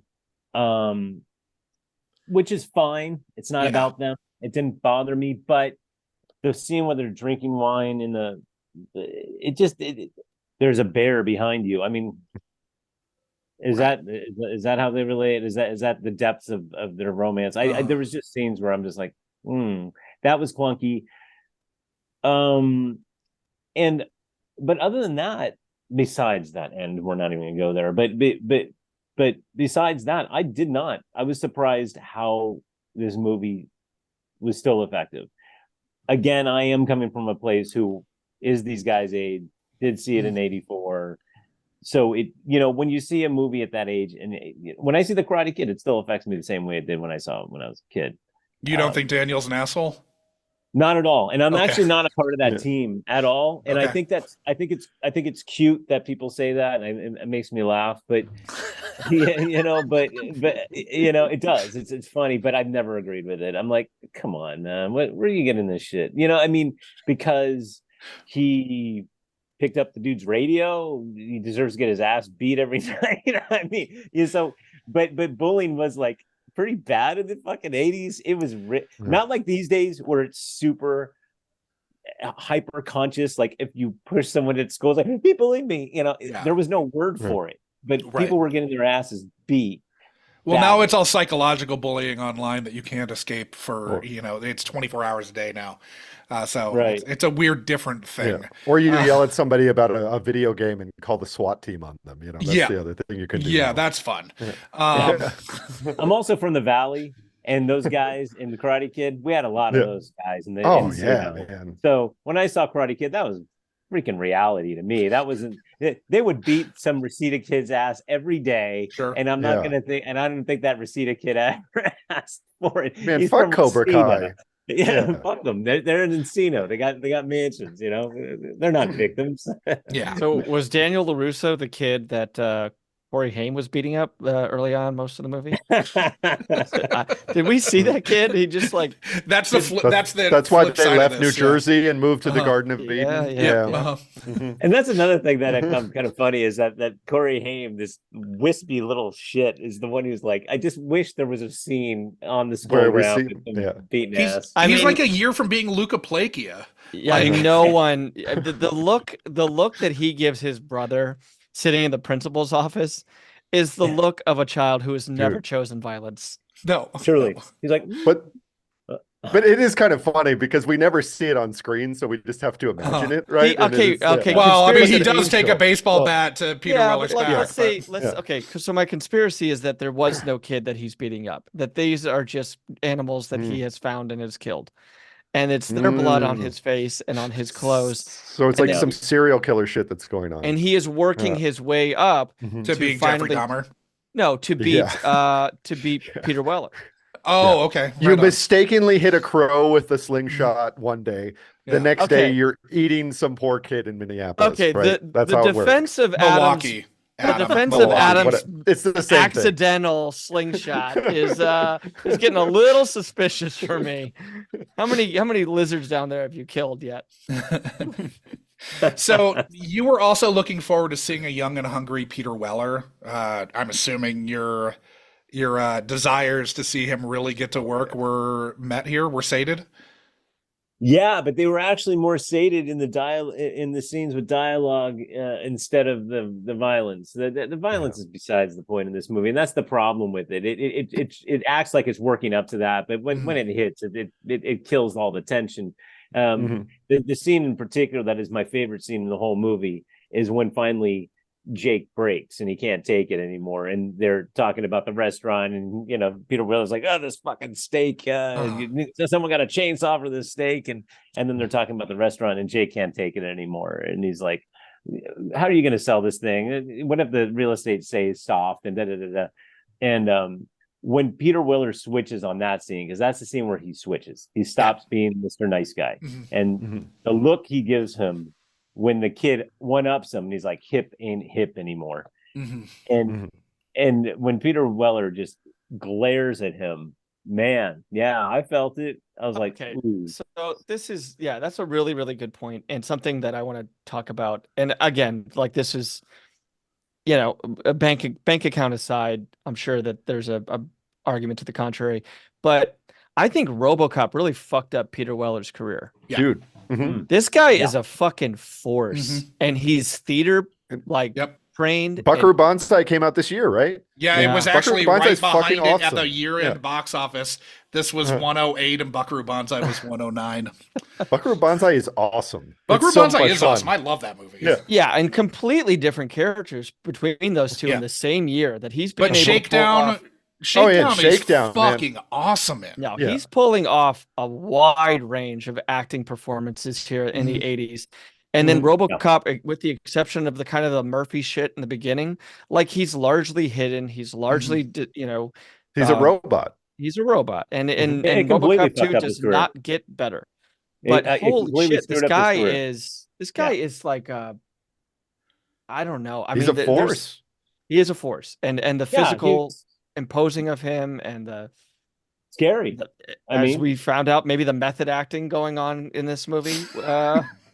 well, if you see a movie before this that was filmed, I think 2 years before this, called Shoot the Moon, which is also a great movie about divorce, and he basically plays the same damn character, which is Diane Keaton is a newly divorced woman from Albert Finney, and she meets the guy who's building her tennis court, and they have Okay. a relationship. That's Peter Weller, and he is also like kind of cool in it. Like this movie at first, kind of cool, kind of a badass, but then he does break at one point too. And I saw that movie in '82 on cable, and I was like, who the hell is that guy? He scares the shit out of me, because it's almost the same character, someone who comes into a family and fucks things up. So I saw him back to back, guys. I didn't see Buckaroo Banzai yet. I only saw him in Shoot the Moon in this movie, and I'm like, this guy is the worst person you can bring into any family ever, apparently. And then you find out that he knows karate, that he's in a band, that he's a top-notch scientist, that he travels through time. He saved the world. And that he is fully theater trained, like 100%. And a coolness to these films and when I say coolness, I mean an iciness. Like he's so icy, and that's why I said that he's more powerful in the scenes. The human interaction scenes is where I really get the anger, and he scares me. When he starts beating his ass, I'm just like, anybody could do that. But but when he's really icy, after that scene at the steakhouse, Jake goes into the kitchen, he's pouring, and he pushes him in the back, and he goes, "Get off my back." And that's the moment I remember, even as a kid, seeing and saying, "Oh shit, things are going to go downhill quickly here. This is not about." And I really struggled to come up with something post RoboCop that I'm like, what a great Peter Weller performance. No. Like, I know that I've seen him in, the last 25 years. I liked him in Longmire, but sure, okay, but not like it wasn't. It was just a supporting role, Right, and that's a struggle to come up with a name like that. That's not anything that most people that have seen. jumped to mind immediately, but but you're a I'm film weirdo. guy. Yeah, I'm a weirdo. Yeah, he could have been an interesting, I think of Scott Glenn in Urban Cowboy. I think of roles like that when I see Peter Weller in this film, which is someone I've never seen before, who plays the bad guy, but he does it in this particular way that's not obvious. Right. So, and when I just saw Urban Cowboy when I was a kid too, I'm like, who the fuck is that guy? It scared the shit out of me. And then you would see him later, but Scott Glenn's career actually took a very interesting trajectory, and he played more interesting roles. Peter Weller after RoboCop. No. Yeah. Well, Shakedown was after RoboCop, but everything else is. But it was probably in the can. I would guess. Probably. I would guess RoboCop came out while he was shooting Shakedown. Yeah, and I mean, Naked Lunch was weird, but yeah. To Chad's point, like there's so much of that kind of pervasive tension building between him and Jake, where it would be so hard for Jake to go to his mom and explain clearly why he has a bad feeling. Yeah. There's nothing that's so overt that's like, well, Jesus, let's nip this in the bud right here, and we'll kick him out. Like it's this really parasitic way of squirming his way into the family, coming in with the gifts, being the cool guy, and then just turning up the temperature on this fucking pot of boiling water. To Sean's I don't want to point, jump that's what I was really looking for in this time around. What Sean was just talking about, that's exactly what I was looking for at this point, is why is Jake hate this guy so much, like right off the bat? And he explains it in the scene when he goes with his girlfriend to the mall. She gets naked or whatever the hell that scene is. But before that, he's talking to her, and he's like, he's trying too hard. And she goes, "What's wrong with that?" And he goes, "Well, what's wrong with listening to my instincts?" And that's the scene I really glommed onto, because it's like, that's what this is. And that's where Apted really comes into play, because he knows from his documentary films, especially adolescents work on instinct. They don't work on logic. And that is his whole reasoning through this whole film. Once he gets that instinct, he can't escape it. It's over for him. Yeah, and that could have been conveyed in one simple look or a touch. Or just kind of a backpedaling out of a plan, whatever it was that could, and Colette's right. Like, his instincts are good in this movie. His character, like, he was right. I think when he first meets him and the guy's bitching about his career, that's I think that's it. Also, like, they're eating breakfast and he just wanders out of their mom's room. I mean, it's like, I don't know, man. That's not a good instinct. I like when he was trying to smooth that over in the next scene they have together. I did at least a couple more buttons, for crying out loud. He didn't believe in buttons in this film. And he's just like, oh, I'm rubbing his eyes. I'm hungover, damn it. You got your coffee? Yeah. Oh boy, your mom. Good luck. Your mom was a hot piece of ass. Wildcat. Did the night they drove old Dixie down scene still give you flashbacks to your childhood in the valley? What's that? Did the night they drove old Dixie down scene, did that still give you flashbacks to your childhood in the valley? My dad is gonna hate this, but I'm gonna talk about it anyway. I don't care. He probably won't my listen. Dad's house was that house. Okay. Complete with a my pinball machine? No, it should have. Okay. My dad didn't do blow ever, but his friends sure did. And all I remember,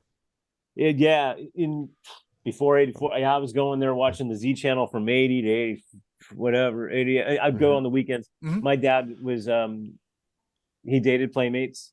His friends were famous. And I mean, he was friends with Kenny Rogers. Not to say that Kenny Rogers was doing coke, but he was friends with Kenny Rogers, right? Yeah, sort of. More Burt Reynolds. Okay. And way cooler. I'm a big Burt fan. Way cooler. And a lot of other dudes, a lot of hangers-on who were weird, and they all wore cowboy hats because he worked in the Western genre, which in the 80s was the cool genre to work in, frankly. It's kind of hard to believe now, but in the early 80s, if you worked in Westerns, you were a badass. So if you think of movies like anything that Burt Reynolds, Stoker Ace and all these car movies, they're all wearing cowboy hats. It's all cowboy hats. So I would wander in the living room and they'd be blasting the Eagles. They didn't like the band, but they liked the Eagles. And there would be nefarious happenings all the time. And my brother and I are like, okay, let's just go back to our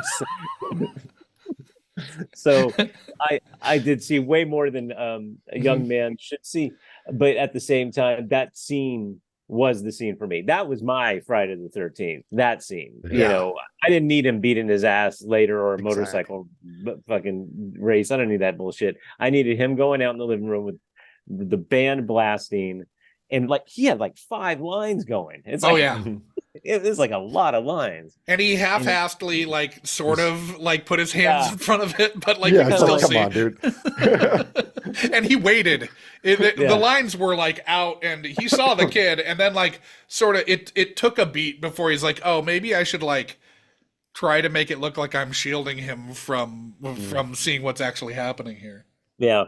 And I like at the end of that scene, he turns to Teri Garr, he goes, "You're up." And she goes, do you think that this was a regional thing, and in California it was the Eagles, and in the Northeast it was the band? Big time. Okay. Oh yeah. I mean, the Eagles is like 100% California. Yeah.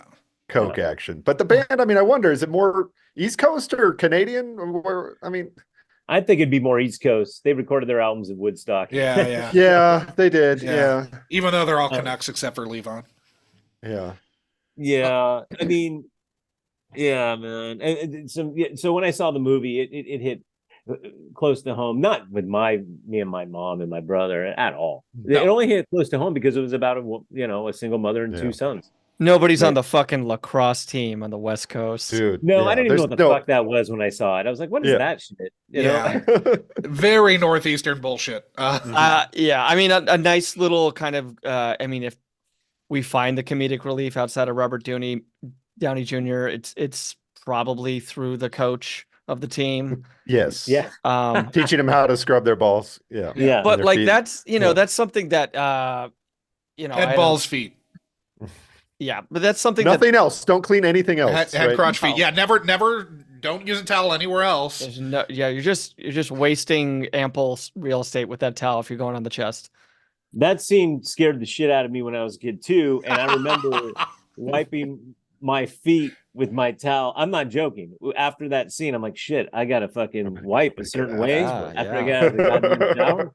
No, Because I lost a that's testicle. no, that's you know? really good stuff to kind of glean from movies. Sometimes you get those little like life hacks. Life lessons. But I think like that's something that This is the keep your testicles life hack.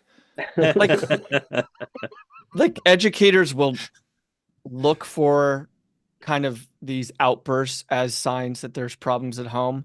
Neither person or like there's no faculty member that actually deduces what's going on in Jake's home from this. But we have the huge blow up in class with Professor Beard. But there's also like the kind of that more telling scene when Chris is just going absolutely like last Boy Scout on his teammates Yeah. in practice. Yeah.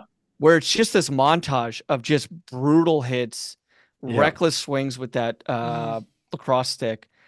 I mean, a better educator would be able to kind of pull him aside and try to like connect. And that's kind of like where I was thinking this movie was going, was that somebody was going to like just give him a talk more to constructive Jake. way to fucking deal with his anger. Yeah. I thought you said it was going to be more like a Wildcats thing, and it was going to have like a big lacrosse showdown at the end where everybody would come together. Well, all it was just a cursory like save it for the game, right? Yeah. It's basically I want to see it in the game. See it in the game. But like 4 of your teammates have broken noses.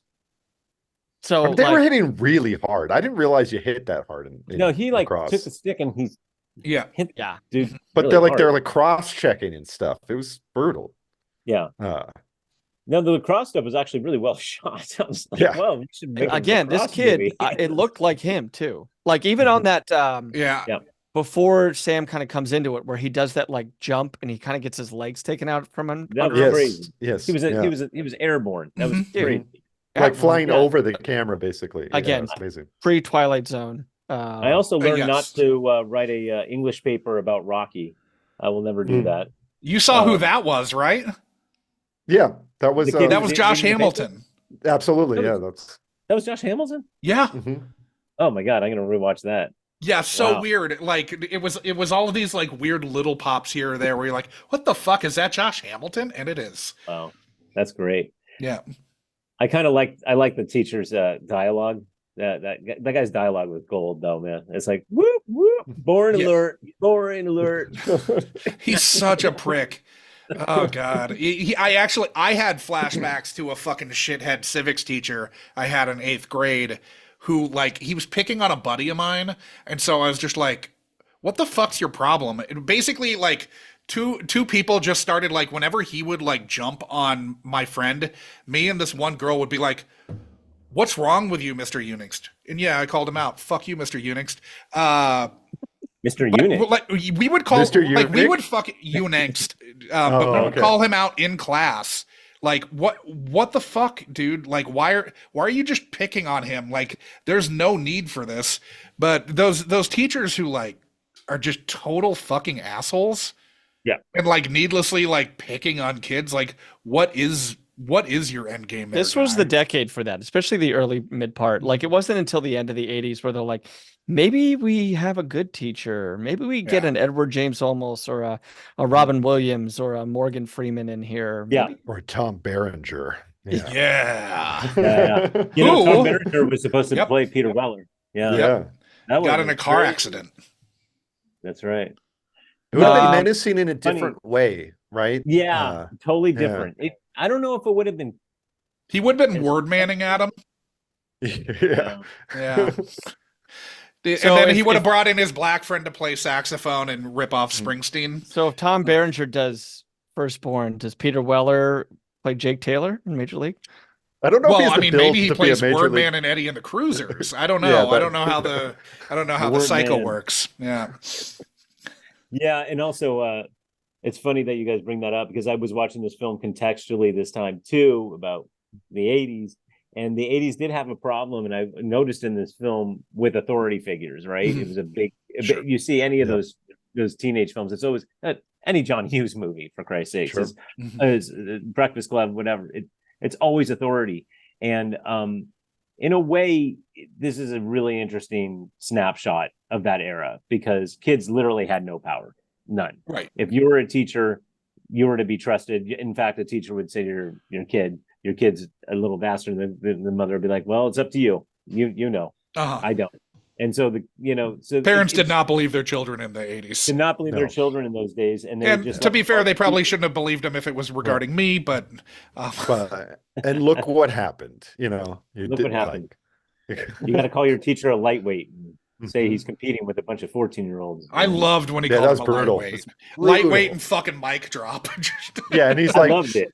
And then Yeah. he's gonna go Jump on my fucking dirt tantrum bike. dirt bike, like he's basically like pre-Kenny Powers with a jet ski, out just I mean, doing he was circles kind of in like the jet ski gleaming the pouting. cube. It was Yeah. pretty No, awesome. this is. I mean, the big one is he is doing the Kevin Bacon Footloose warehouse dance, That's Yes. Sure, yeah. the rage and, dance. and that's it's it. happening Uh-huh. before Mhm. Footloose. I think this is pre-Footloose. it. This is pre-Footloose. Yeah. Well, this begat all of that. Yeah, I mean, This is probably every the most angry important movie ever. teenager montage began with Firstborn's dirt bike. Fuck you. Yep. I mean, it's in the title, Firstborn, right? Yeah. John Hughes saw this, and then he wrote Breakfast Club the next Yep. day.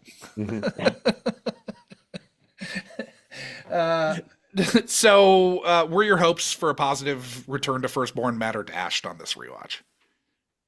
Oh, I'm sorry. What? Sorry, were your hopes for a positive return to No. Firstborn They, met? they weren't dashed. I loved Okay. it. Okay, good. I thought again. I do Sure. remember because I watch a lot of these. I love Roger Ebert. I love Ebert and Siskel. I watched him religiously when I was a kid. I do remember the review for this movie, and Ebert. I Did not remember crash him it. saying it very clearly. He loved it until the end, and Yeah. he said, "What the hell happened? Why did this become a stupid freaking horror film?" And he gave it 2 stars. Yeah. Mm. I'm not that hard on it. Mhm. I understand because again, Ebert was reviewing it when a lot of good films were coming out in the 80s. We have less good films now, in my opinion. Yeah. But especially character films, we're really lacking. And so for me, when I ever see a movie with character, just character development, family, and anything, I'm in. And even if it ends shitty, I know it's the 80s. I know it doesn't bother me when a studio comes in and changes things a little because I got 90% of what I needed out of it. And Right. what I got out of it was good directing, good script, really interesting script. Mhm. I don't know if that writer wrote all the lines those kids had, but that's exactly how teenagers talked at that time. Mhm. And I just thought it was authentic. It didn't I would feel- guess that some of it's apted, sort of trusting his instincts and okay, say this, Yeah. get the gist of what the lines are, but put it in your own, I think put so, your own too. spin on it. But Yeah. Truly felt that. Yeah. To, How about you guys? To Ebert's Guys- point and what you just brought up there, I think that's the failure is that we try to please everybody. We try to give this compelling, very personal family drama, this amped up, rock and roll, thriller type of thing. When really I don't know. I thought there would be more trickery or cunning on Jake's part to kind of get Sam busted in a kind of a clever way. He'd be able to outsmart this guy. he'd clearly never seen a movie. When he's sitting Yeah. there at the dining room table, just smirking like a son of a bitch. It's wait, your big plan is to fucking hide it and then just say, Yeah, I don't know. understand that. And Yeah. fuck off to your bedroom and wait for him to fucking come get you. Wait for him to go with through his every goons. other The square instant foot he of the goes house. upstairs and starts ripping the bedroom apart, you fuck off. You get out of there. You get out of there. Yeah. And, Well- and I think even Weller's character at that point, he has come back. He has his drugs. and yet he still almost kills Yeah. 3 people. You do not leave the house with your Then tail it- tucked between your legs because you got kicked in the balls a couple times. Like, he's Yeah. coming back tomorrow. Yeah. Like, He's that committed character- multiple felonies, like Yeah. at least attempted murder, drug trafficking. Like, he's done a lot of shit. You call the police. Do you know how he leaves that house? He leaves that house as if he did kill all 3 of them, and Uh-huh. those are their ghosts standing in the window. Truly. Yeah. No, it's He like left it's that house- what. Are we what's the sure Nicole that's Kidman not what movie? actually Yeah. happened? Exactly. What's the Nicole Kidman movie? Yeah, he fucking Yeah. killed them all. This is Yeah. my hot take, guys. Yeah. I like it. That I I just like came it. up with. I like it. He It's a kills better them all, ending than the one it has. and he Yeah. staggers out of that house with his drugs, like way too many prints in that house to worry about covering it up. I don't want to get to the fix this movie segment Yeah, yet. That's why yeah. I'm like chomping at the bit to yeah, respond, but I can't without. Yeah, don't hey, do it look, yet. this is not Yeah. fixing that movie. This is Well, Yeah. what I thought at the end, actually, to be honest with you, is like, well, he got away with it because she bought the coke and he's leaving with the coke. Yeah. So I know. And now he can go Not sell him. it. Yeah. now he's gonna go make a profit and buy that. But what if he restaurant. lost both of his? What if his testicles ruptured? I mean, this movie definitely Well, plants the losing a you testicle only need seed. one. You only need one, according to the gym teacher. He might have so. lost them both. We don't They know. didn't he got kick him kicked in the that junk hard. pretty hard. It was a teenage kick. Exactly. It was a teenage kick. It wasn't some. And he's a lacrosse player. It's not like he's like the kicker on the football team or something, Yeah, it wasn't some. He's not steel-toed- Kathy Ireland in Necessary Roughness. Exactly. I know exactly how that meeting went. They said, "Hey, did you see the numbers for My Bloody Valentine? Did you see the numbers for Friday the 13th Part Yep. 3? Yep. Yeah, we got to have them be ominous. I mean, even with the truck going in the alley, Yeah. like, dun, dun, dun, dun, and then the guy helping him, and you hear the music. It becomes a fucking ridiculous Right. horror movie. And With the mist in the rail yard when he's riding Yeah. his bicycle through it, it's like it's it great. doesn't play. It just No. is a different movie. And I shut down around that part. There is one effective scene in that whole mishmash of nonsense is when Peter Weller comes back in the house, knocks the door down, takes his head, Oh and yeah. says, "Will hurt your mother." Oh, Oh yeah. That scene was good. And if they could have stuck with something a little bit more vicious that way, instead Yeah. of him being this ominous creature, sure. Jake is a smart kid. At some point, though, he believes that a coke-fueled Peter Weller can be restrained by the smallest little latch on a kitchen. I wouldn't even call that a door. It's a door net. That like scrimshaw Yeah. fucking like whatever that was, that like, let me get that eye hook through this because Peter Weller is charging through a laundry room window. Yeah. His pupils are dilated and he's coming for you. He has way more buttons on. He did one of those 5 bags of Coke. Seriously. he's been listening to the band's whole Oh, yep. catalog, man. Yeah. He's presumably already killed the mustachioed guy who wrecked the dirt bike. He music from the Big Pink all the way from where the car accident was to the house. Okay, so let's jump into. I have no idea what Sean's segment is because he didn't write it on the fucking sheet again. Well, Sean, I don't. your I segment. don't acknowledge your sheet. And again, I've already kind of discussed a couple of my hot takes, but yeah, I mean, I definitely think Peter Weller's career was derailed by RoboCop. I think like this guy is so fucking talented. He has like a Steppenwolf kind of energy to him. I looked up. He hadn't trained there, but this is like a Well, Malkovich. he's pre Sinise. Steppenwolf. He's pre. Yeah, this is 70s New York. Like this is hardcore actor. Yeah. And He's mega. He's mega. yeah, and I do really think that I hadn't read that thing that Chad brought up about Ebert, but I do think Ebert's kind of spot on there. It doesn't sound like Ebert is giving In his written review, he said he felt cheated after a strong open. Yeah, but I mean, I don't think he's bringing up, correct me if I'm wrong, like studio involvement, right? Like not giving sure. it the possibility Right. that like somebody Yeah. stepped in, some producer said, well, look at these metrics before that was even a word. And we got to, give something to the people who want that Yeah. final 25 minutes adrenaline. But you have appeased those people at the cost of a really cool early 80s family drama. I mean, except for that fucking score, like this thing is really kind of lived in and really kind of subtle with a lot of it. And I wish that this kid had done a lot more too, because Colette's a good actor. Yeah. And He is. Haim is a really good actor. Yep. Yep. There's that great scene, we haven't talked about it yet, in the fucking pizzeria. Oh, it's great. Love that Yeah. scene. So good, because when Jake says, Mom still cares about us, and Haim looks his brother dead in the fucking eyes and says, no, she doesn't. Yeah. You believe Mhm. Haim. Oh yeah, for Yeah. sure. Like and shout out, we should all believe Haim. But you Uh-huh. definitely believe that this kid, this 12-year-old, whatever he is, does not believe that his mother cares for him anymore. Yeah. And Yeah. it's It's kind of rough. shown that she doesn't. Like she, even when after all the kind of physical violence that Sam has demonstrated, she's still like, Jake, just give him what he wants. Not like, I'm gonna go to the other room and call the cops, and I don't Yeah. care if I fucking go to jail. But she can't. The phone's been ripped out though. Oh, then I can go to the It's- neighbors, yeah, because go to the he neighbor's didn't lock house. the fucking doors. Yeah. Mhm. Yeah. No, speaking of Haim, Adam, your segment. Yeah, see, unlike Sean, I write down my segments so Josh has an idea of what I'm going to talk about. And Sean might pick a different one, or I can Keep pick you a on the different one.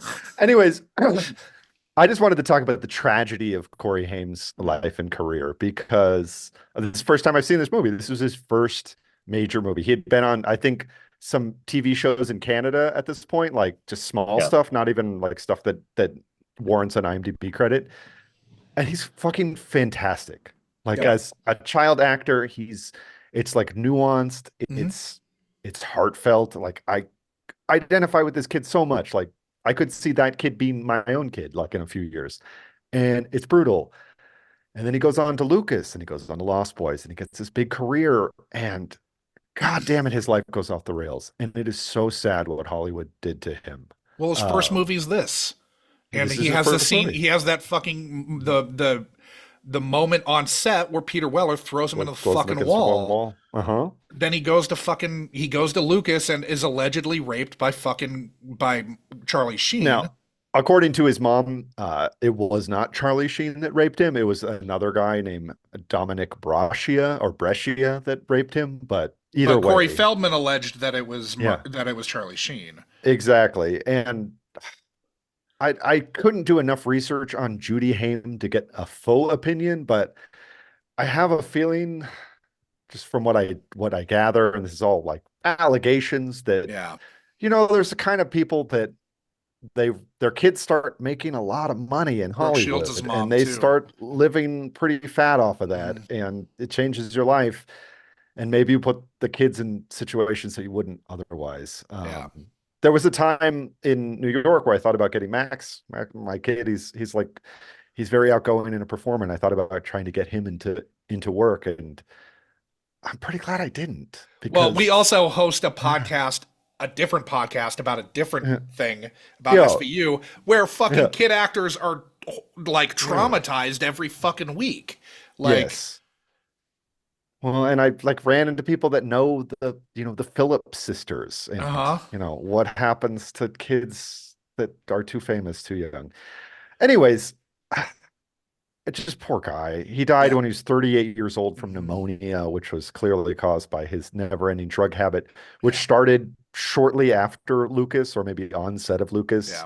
He was dating Alyssa Milano as early as like 1987, and her parents tried to get him into rehab when he was like 16 years old. Jesus Christ.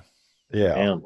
And it's just really sad, because like, look how much talent this guy had. Yep. Like, yeah, this is like the raw fucking like unshaped Corey Haim, and he's fucking great in this. he's fantastic. Quick and I just fact wanted to- about his passing. Don't mean to interrupt, but now that we're on the subject, Christopher Collet and Corey Haim stayed friends, and they were in this hilariously bad movie that I recommend to all of you guys called Prayer for the Roller Boys. Yeah. And- Oh and yeah. Yeah, Christopher Collet plays the lead bad guy, and then they're white supremacists on rollerblades. It gives you an idea of how brilliant this thing is. And they stayed friends, and Christopher Collet was one of his pallbearers at his funeral. Wow. Jeez. So yeah, I was just That's thinking, brutal. his kind of on-screen cohort, Corey Feldman, was kind of a crosstown shooting his own like slasher movie, his own villain movie, around the same time, fending off Jason Voorhees. Yep. that's right. Yeah, that's right. Anyways, just pour one out for a super talented kid who got done And dirty you by see the it, system. you see it here. Yeah. He got He did shut a up movie by right Hollywood. after this, a really good movie right after this called Murphy's Romance. Oh, And Murphy's Romance is fucking great. Great, and Corey Haim did it right after this, and he played a son of a single mother again, played by Sally Field. Sally Field, and it was directed by great Martin Ritt, and he is so fucking good in that movie. James Garner's great in that too. James Garner's great, and I've never seen an actor in the 80s in particular. There's a lot of good actors, but there's something about him in this film and in Murphy's Romance way before he got pushed into the front of the camera, like as Lucas, for example, where he played it so naturally, you left the theater thinking about that guy the most, It's a really good performance. In that same scene that Sean was talking about in the pizza restaurant, right after that piece of dialogue, and he goes, "No, she doesn't care about us." And Christopher Collet goes, "How do you know that?" And he goes, "Because I know what I feel." Yeah. And his voice breaks when he says it. And I was like, fuck. That was the most genuine piece of acting in the whole film. Yeah.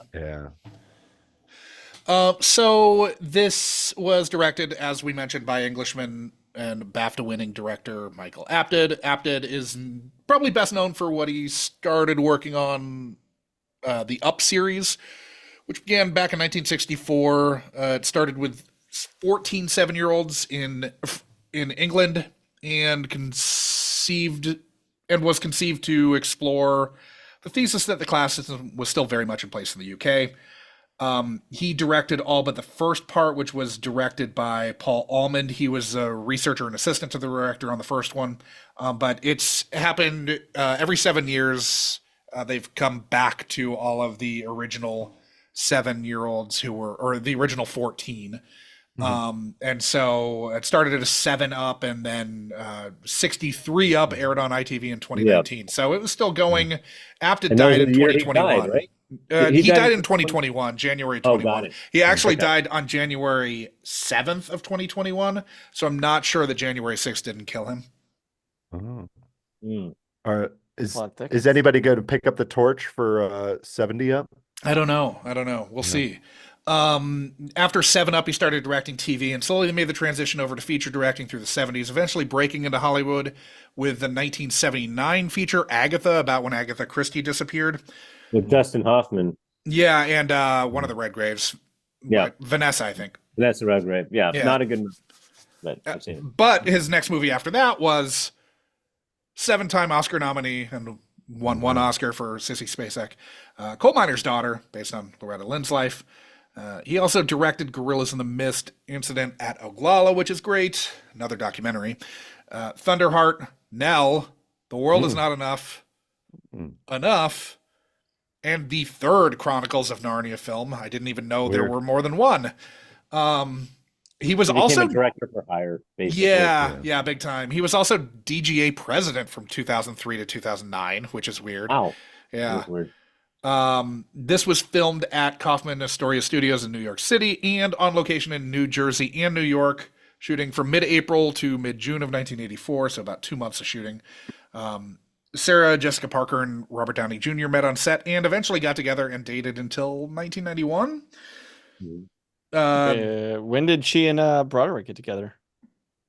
After he killed some people. Yeah. I knew you were going to say that, and yet it's still funny. You had to toss it up, right? Well, it's been we've had it in every single episode. We've talked about it. I think so. Oh my god! And he has yet to show up himself. I know. And you guys didn't invite me till now? We've found a way to wedge that. Adam and I talk about it all the time on Munch by Benson. But yeah, he's he does fucking VO work for car commercials. What the fuck? He straight up killed 2 people in Ireland. Don't want him to be the face of your brand. Yeah. If you're a car company, sure as fuck not. Is it a British car company? Because that would make sense. No, I think it's Mercedes-Benz. Well, yeah. If it was British and he had killed 2 Irishmen, I could understand. Oh yeah, then it'd be a big fuck. Jaguar has them all over it. Yeah. Rolls Royce. If he was Irish and he drove the car into an English pub and had it explode. Yeah. right, and somehow survived. So this had a 36 on Rotten Tomatoes, but Rotten Tomatoes is kind of hard to gauge with a movie is sold because so many are reviews after the fact. I had a 56 on Metacritic, which I think Metacritic's probably the better metric by which to go if there are enough reviews. Janet Maslin at the New York Times and Jay Carr at the Boston Globe gave it good marks. Paul Attanasio then at the Washington Post, who obviously went on to write Oscar-nominated films, and whose brother is the owner of the Brewers, said it was a pamphleteer's parable of how drugs destroy families, which means he did not like it. I think that's kind of bullshit. It's really about that's that's just nonsense. Because it's not really about the drugs are kind of. It's not the drugs. It's Peter Weller.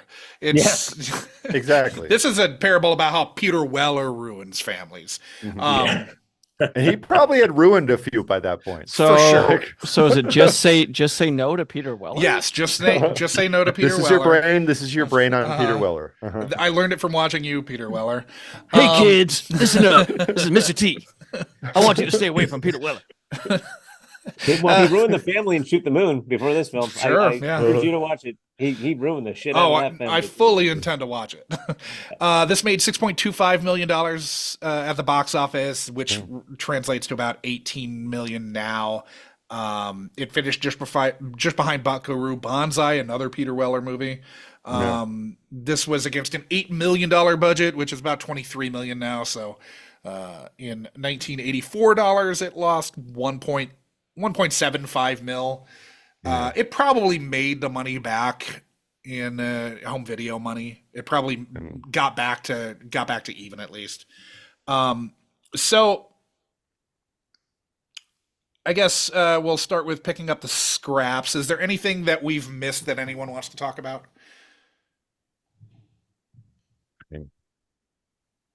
We've had a lively discussion. We've talked. We've talked a lot of this. I've got to go back through my notes. Oh, so when he finds the pills, I was kind of curious. Do we think those were Quaaludes or speed? Maybe speed with the coke, Quaaludes with the weed, or I think they're Quaaludes. Downers. Yeah. Downers. Yeah. Yeah, you gotta have your downers. I'm watching The Price is Right at 2 PM. You know. Yeah. I love how late for The Price is Right. I feel like The Price is Right is a morning show, not an afternoon show. I feel like it's always on at like 10 or 11 a.m. depending on if you're Eastern time or Central time.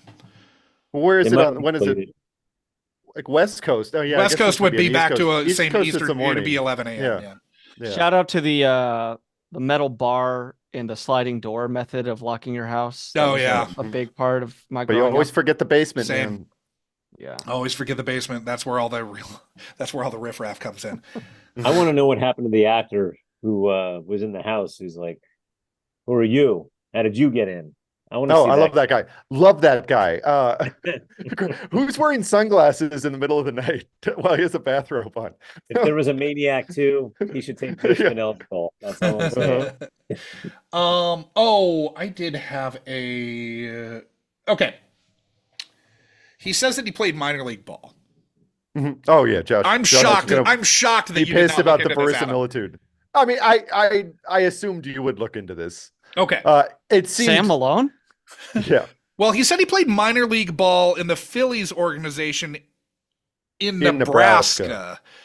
Does that check out? He did not, because that is not possible. There's only the Omaha, whatever they are, Storm Chasers. Omaha now, were right? so obviously he's born in 47. Real life Peter Weller is. So even if you put him in 1950, the point at which he'd be playing minor league ball would be at the earliest 1968.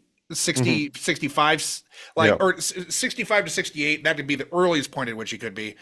Well, you guys are good, man. So You guys we're are assuming. Yeah, Josh. I looked into this Yeah. so much more. There, most of Josh the spent all day historical. looking this up. It didn't take that long. Most of the Couple hours. historical minor league baseball in Nebraska was more of the independent league variety. The Yeah. only city which had an official affiliate in Nebraska was Omaha, which has been Cardinals, Dodgers, and then Royals. So obviously not Philly affiliated.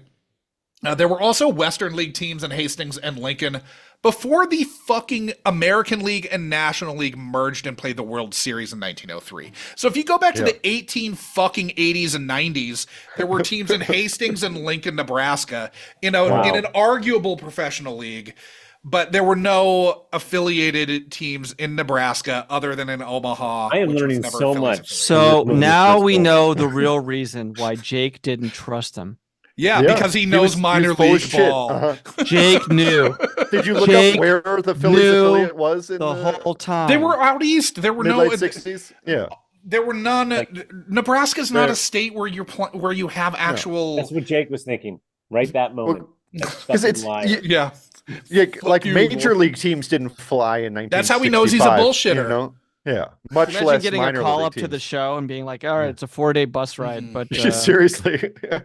And I mean, like Midwest League Get on your has buggy. teams, but that's the Phillies aren't playing.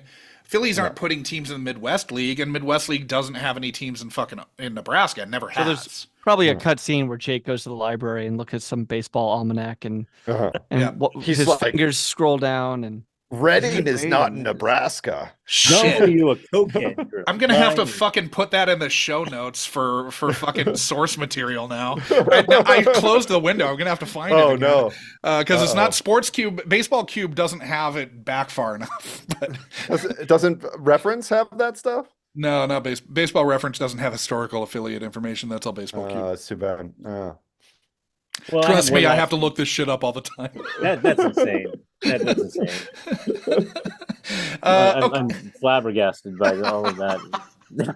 Did you think when you were like, "Hey, maybe we could do Firstborn," that we would spend like we 3 would get minutes down to the debunking. granular of baseball minor league Dude. affiliates? to know A that he's a couple weeks liar. ago, I had to hear Josh get incensed about a fucking movie from 1994 screwing up Iowa license plates. Oh, I This is was what I had to hear very about. pissed. He Puppet was so Masters, mad. the Puppet Masters totally fucked up Iowa license The plates. Donald- That actually the, would have Donald bothered Sutherland. Sean too. Yeah. Yeah, If it's Sean why had seen those, he would have been like, "That's bullshit. Those it's aren't frankly license plates work." it's why I've stayed away. Yeah.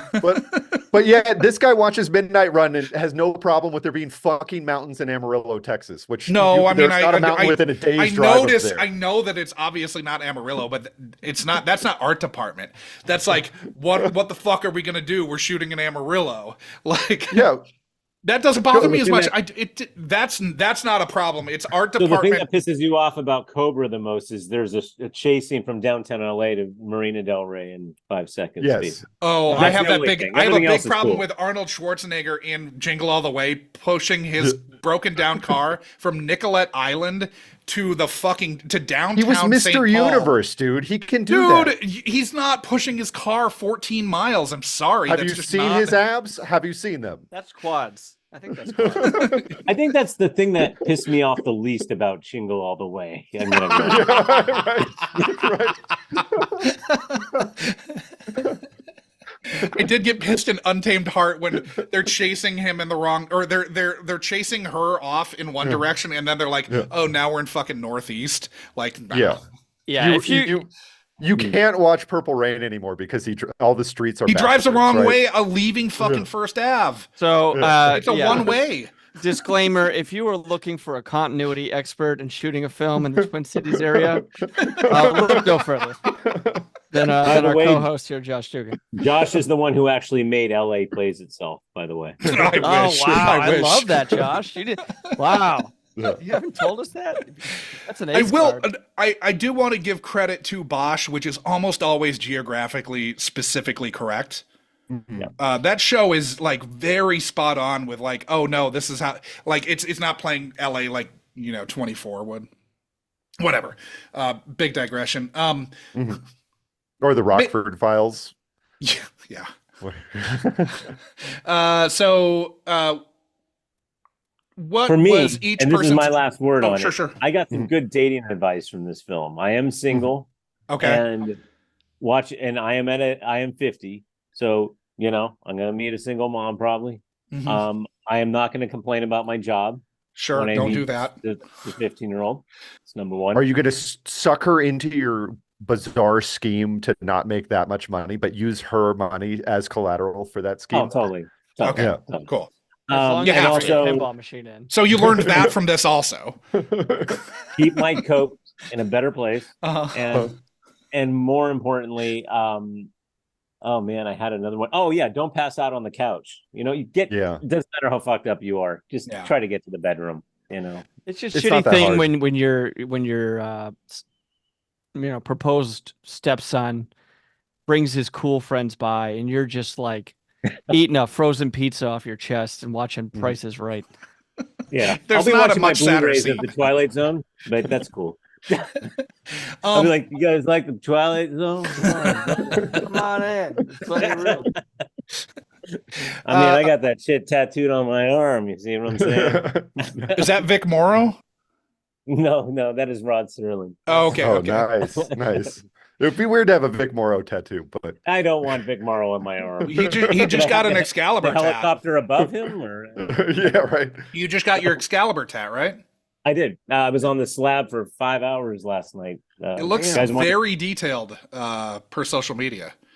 Does it say, good shit. Is there a word bubble that says "Let the boy try"?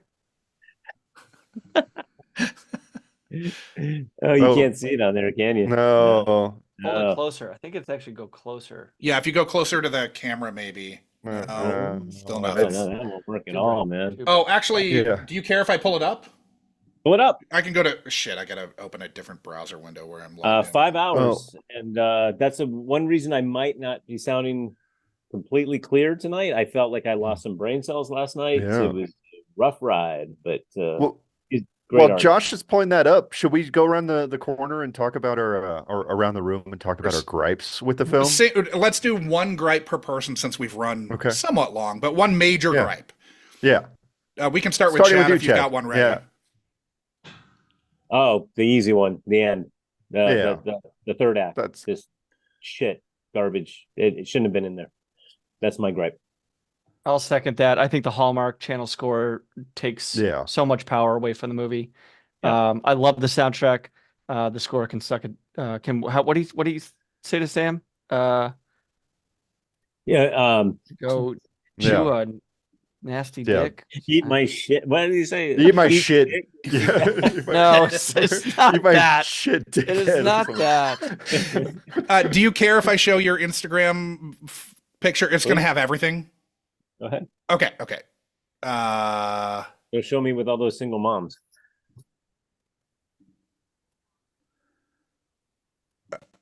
Okay. There it is. Oh, nice. I remember that. Yep. That is Mordred from Excalibur. Wow. That was the son. That is the bastard son of our. Is it Morgana?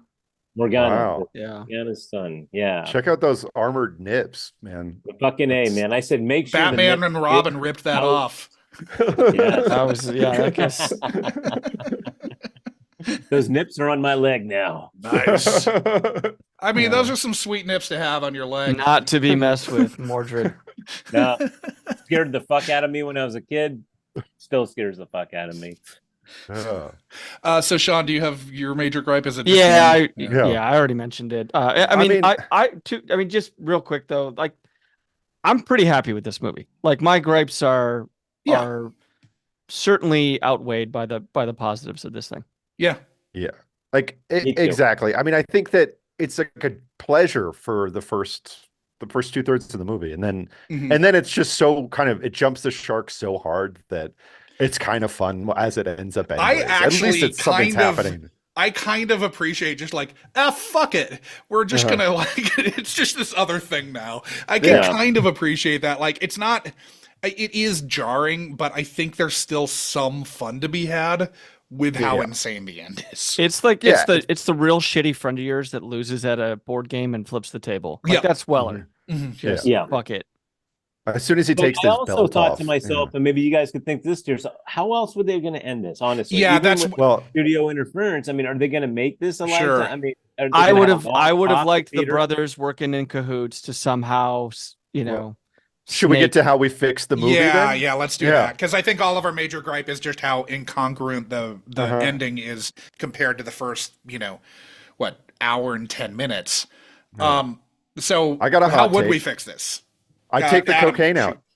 No I'll take coke. no coke. Okay. Just make it that Peter Weller is an unhinged, lying bad dude, and he tears their family apart. And how you end it is a little tough to say, but maybe you don't end it with like something so satisfying as they neatly pack his bags whilst he's beating up her kids and puts it down, and then he kicks him in the nuts once, and then he's like, you know what, I'm gonna leave, and he leaves. I mean, you don't have to, it doesn't have to be that neat. It can just be like the family's falling apart. And also the other thing I would do is I would maybe not have dad's life be so like coldly perfect, right? Like jet setting, he's wearing a suit, and he's in London or he's in Montreal or something. Like have dad be a little bit more. I mean, here's maybe his the point about is to that be wife who you're not invited to the wedding for. Yeah, exactly. That's fucked up. That's cold. the kids don't get I to go to the had wedding. this idea of the kids running away to Alaska, like they talked about, and then it says fast forward like 3 or 4 years later, and they're walking down the streets of Jersey, and they see the mother and Peter Weller begging for change. No, that'd be awesome. I was gonna say, or they're on the streets of Albuquerque, like leaned over after taking a hit of fentanyl or something, because I could see that happening. Well, you see that happening every day, Adam. Every day. Yeah. Sean, how would you fix this? New score. I don't know if that's been said enough. I love it. Your big complaint about May December, your biggest complaint about May December is the score, which I get it. I totally get it. I did just see it, and what the fuck? I'm so like affected and hyper observant of scores nowadays. I don't know what's happened to me in the last like 5 years, but a score like can make sound or is break so a movie important for to me. a movie. You can have a film shot in Super 8 that's still good if the sound quality is good, right? And the score is so important. There's a movie that's okay that not a lot of people talked about last year about Emily Bronte called Emily, and that to me is the best score of the last 10 years, hands down. There's a movie called Mandy, Sean. I don't know, which has the best score ever. It has, yeah. Okay, fair enough. Best score ever. I have it on vinyl. Same. I'd probably also taper the kind of taboo erotica Oedipal shit a little bit. We didn't need all like the kind of up and down or lean into it more. Yeah. Go one way or the other. That's a whole different movie. And with regard to the end, we don't need the dad coming in to save the day. I think that would completely negate the point of this movie. Yeah. Like, I heard something in your voice, son, and I came and I showed up just in the nick of time. But fucking neighbors are still neighbors. And like the rampaging rhino fight scene that it's ridiculous. Mashed half the house. Cops are there. Like, even if the neighbors aren't coming in to check in, they're calling 911 and saying, I think my hot blonde neighbor and her 2 sons are being fucking murdered. There's a wild boar inside their house. Please come help. Yes, named Peter Weller. And maybe he did kill them all, because I love that last shot, but boy, is it haunting. I think that you have him plant the coke in his car without him knowing, in the Ram or whatever, Bronco. It was a sick Bronco, dude. Yeah. I want that car. I mean, as a former Grand Wagoneer driver, I miss that fucking thing so much. I'd love to drive that Bronco. I think you plant it in the car and then you cut the brake cables, so next time he's driving. Not bad. But you can't phone the cops because the mother's going to go down. You can't phone the cops, but if you cut the brake cables, he at least gets into a car accident that would precipitate a police presence that would then get him arrested for the possession of the fucking. If you want to keep the coke in it, of a heavy weight, you have to get it to such a bad point where mom calls the cops knowing that she's going to go down for it. And that's it's like the self-sacrifice. Like finally she's taking a step No, to I think take care that's of a her really kids. good point. I liked Adam's earlier point about maybe losing the drugs. I mean, of course, you lose out on the Nancy Reagan endorsement of this movie. Sure. Yeah. Yeah. But yeah, you lose the drugs, or you have Teri Garr. She's not going to be able to pull this man off of her kids. She can only take so many slaps, but she can say, "I'm lost. My kids are going to be better off with their dad. Fuck it." I think that's the best honestly, ending. yeah. Honestly, you make this movie 6 years later as an indie flick that doesn't require action or like big set pieces like that. And I think that Desert Hearts came out in 1984, right? It did. So like this is like the beginning of indie films happening. And so it's just like if it had just been a few years later, you release this to festivals, then you have a totally different like market for it. Yeah. I think that's why I hate the ending, I really do, but at the same time, I still enjoy watching it because it brings the 80s right back into the fucking movie, like nobody's business. And it's not shy about it. It's almost like at the end, it's like, by the way, we're in the fucking 80s. Boom. All right. Yeah, and then you basically get like, the final act of Out of Bounds or something, like right. Yeah. Exactly. Honestly, what they should have done is had him do more dirt bike stunts earlier in the film, like have like a dirt bike dancing scene, like where he's alone in his loft. And so then at the end, it's like you're expecting it to come. Yeah, that would have been only nice. through his dirt bike finesse that he's able to save his family. That's right. And then maybe he could do a triple Lindy flip with a dirt bike or something. He needs to gleam the cube. That's what he should have done with the coke. He should have just gleamed the cube. Yeah. You should have planted the drugs in the English teachers. Yeah, big time. Yeah. Fuck you. Yeah. You. What do you call him? Fucking lightweight. Lightweight. Fuck you, lightweight. And that's such a sick burn, man. And as the cops are swatting his suburban house, somehow he gets the message of "fuck you, lightweight." Yeah. It's like, in the real world, he gets a fax. He gets a fax that comes in that says, fuck you, lightweight. I just hope one day I could say to someone else, in the real world, you'd be a grown man competing with a bunch of 14-year-olds. Yeah. I just want to find the opportunity. Don't come back from that. It seems so good. It's so That's good. a great scene. Why can't I get the book? All right, so last bit before we leave, what was each of your favorite moments or elements of the film? Just one apiece. One apiece. Yeah. Should I start? Yeah, sure. Yeah. Yep. Your guest goes first. Assuming you have one. I just brought it up. Because it's the one that I feel I just fucking love that classroom scene where he goes ape shit on the teacher. Yeah. It's the dialogue and the vibe in it and the tension, and he's getting back at the guy in front of the kids the guy's been maligning. Yeah. And you see that. I love the shots of the kids that the teacher has been fucking with. Like, there's the fat kid and then the nerd, and you see their faces, and the nerd straight up is like, yeah. I love it. Well, yeah, I mean, that just reminded me of like how you could never ever get away with a line nowadays of like stuffing your face instead of the answers or something, whatever the hell. Oh my! Instead of studying, I was like, holy God. If you spend as much time studying as you do stuffing your face. Yeah, that was it. Yep. Wow. Yeah. I would say, I mean, there's just two little moments.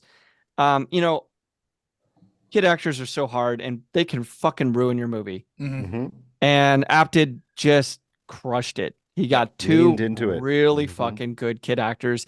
And the two scenes, I mean, the two like shots that epitomize this is Corey Haim saying she doesn't care about me and I know how I feel. And Christopher Collet looking Peter Weller right in the goddamn coked eyes and saying, "Don't ever touch me or my brother again." Yeah. It's really good. That was great. Holy shit, man. That's that's your movie. Yeah. I think for me, it was like a kind of a one we haven't talked about yet, but the scene right after Teri Garr and Peter Weller fuck off to Lake George and Haim and Colette go to the grocery store, and that scene where they're walking around the grocery store like, well, I guess I'm your dad now kind of scene, and Uh-huh. I have to tell you not to get cookies. I love that scene. It's just like it's basically just like two kids wandering around a grocery store, but there's so much subtext there, like what the fuck is going on with their family? Are we going to be okay? And it is definitely left uh undecided at the end of it. I love that scene. Mine's Josh? Dirt Bike Tantrum, and how it presages like Kenny Powers and fucking Kevin Bacon's rage dancing in the barn. I'm Kevin Bacon's like rage be is it 10 speeding in Quicksilver? Oh And yeah, big Quicksilver. time. Well, He also does the 10 he speed fixed dance. wheels and 10. Well, he fixed wheel dances, Yeah. but then he has a 10 speed for the big race Sure. with Larry Fishburne. They have a sequence like that in Quicksilver. I got to rewatch. Yeah, it's that. in the yeah. apartment. It's That- in the, that's what- he's on yeah, he's on the back wheel on the fixie. He and his girlfriend have the most absurd loft you've ever seen. I mean, this apartment is like for easily bike $10 messengers. million now.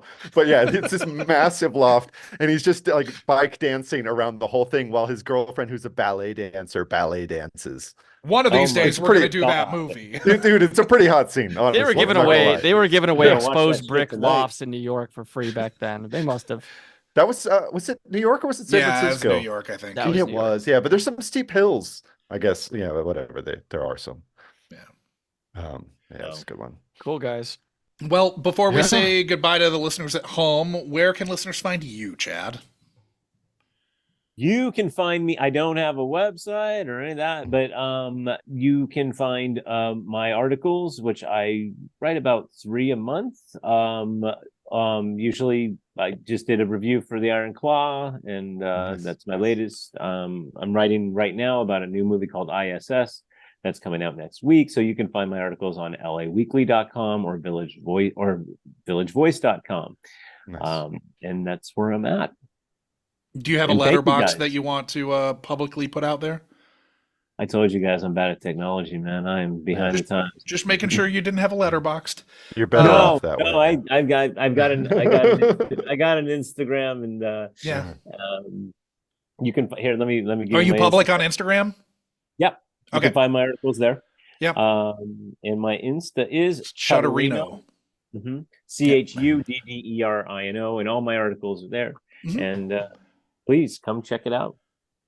And your Appreciate it. glorious life is also in full bloom on Instagram. Hanging All the out single hanging mothers out in and their bars. teenage Yeah. sons. Sure. Yep. Complaining cool. about steaks. Fucking, I need a chainsaw to cut through this shit. We're so glad that you were open to subjecting your childhood to the possibility it'd be ruined on the Unkind I hope my Rewind, mom will Chad. be. Yeah. Hey, your mom did a good thing taking you to this movie. She really did. Seriously. She did, man.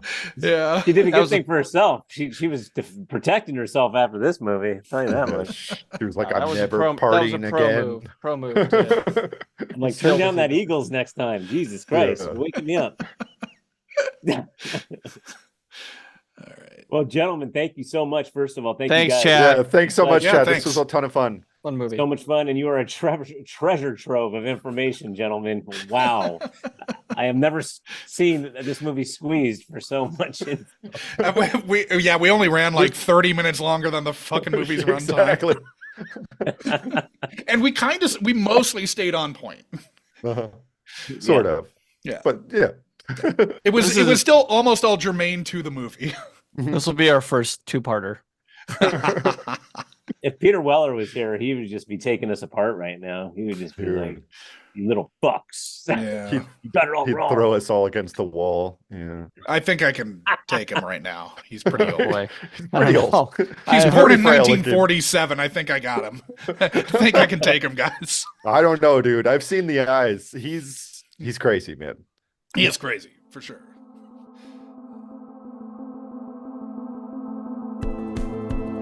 You've just listened to another installment of the Unkind Rewind podcast, mining and potentially ruining your childhood for content, one film at a time.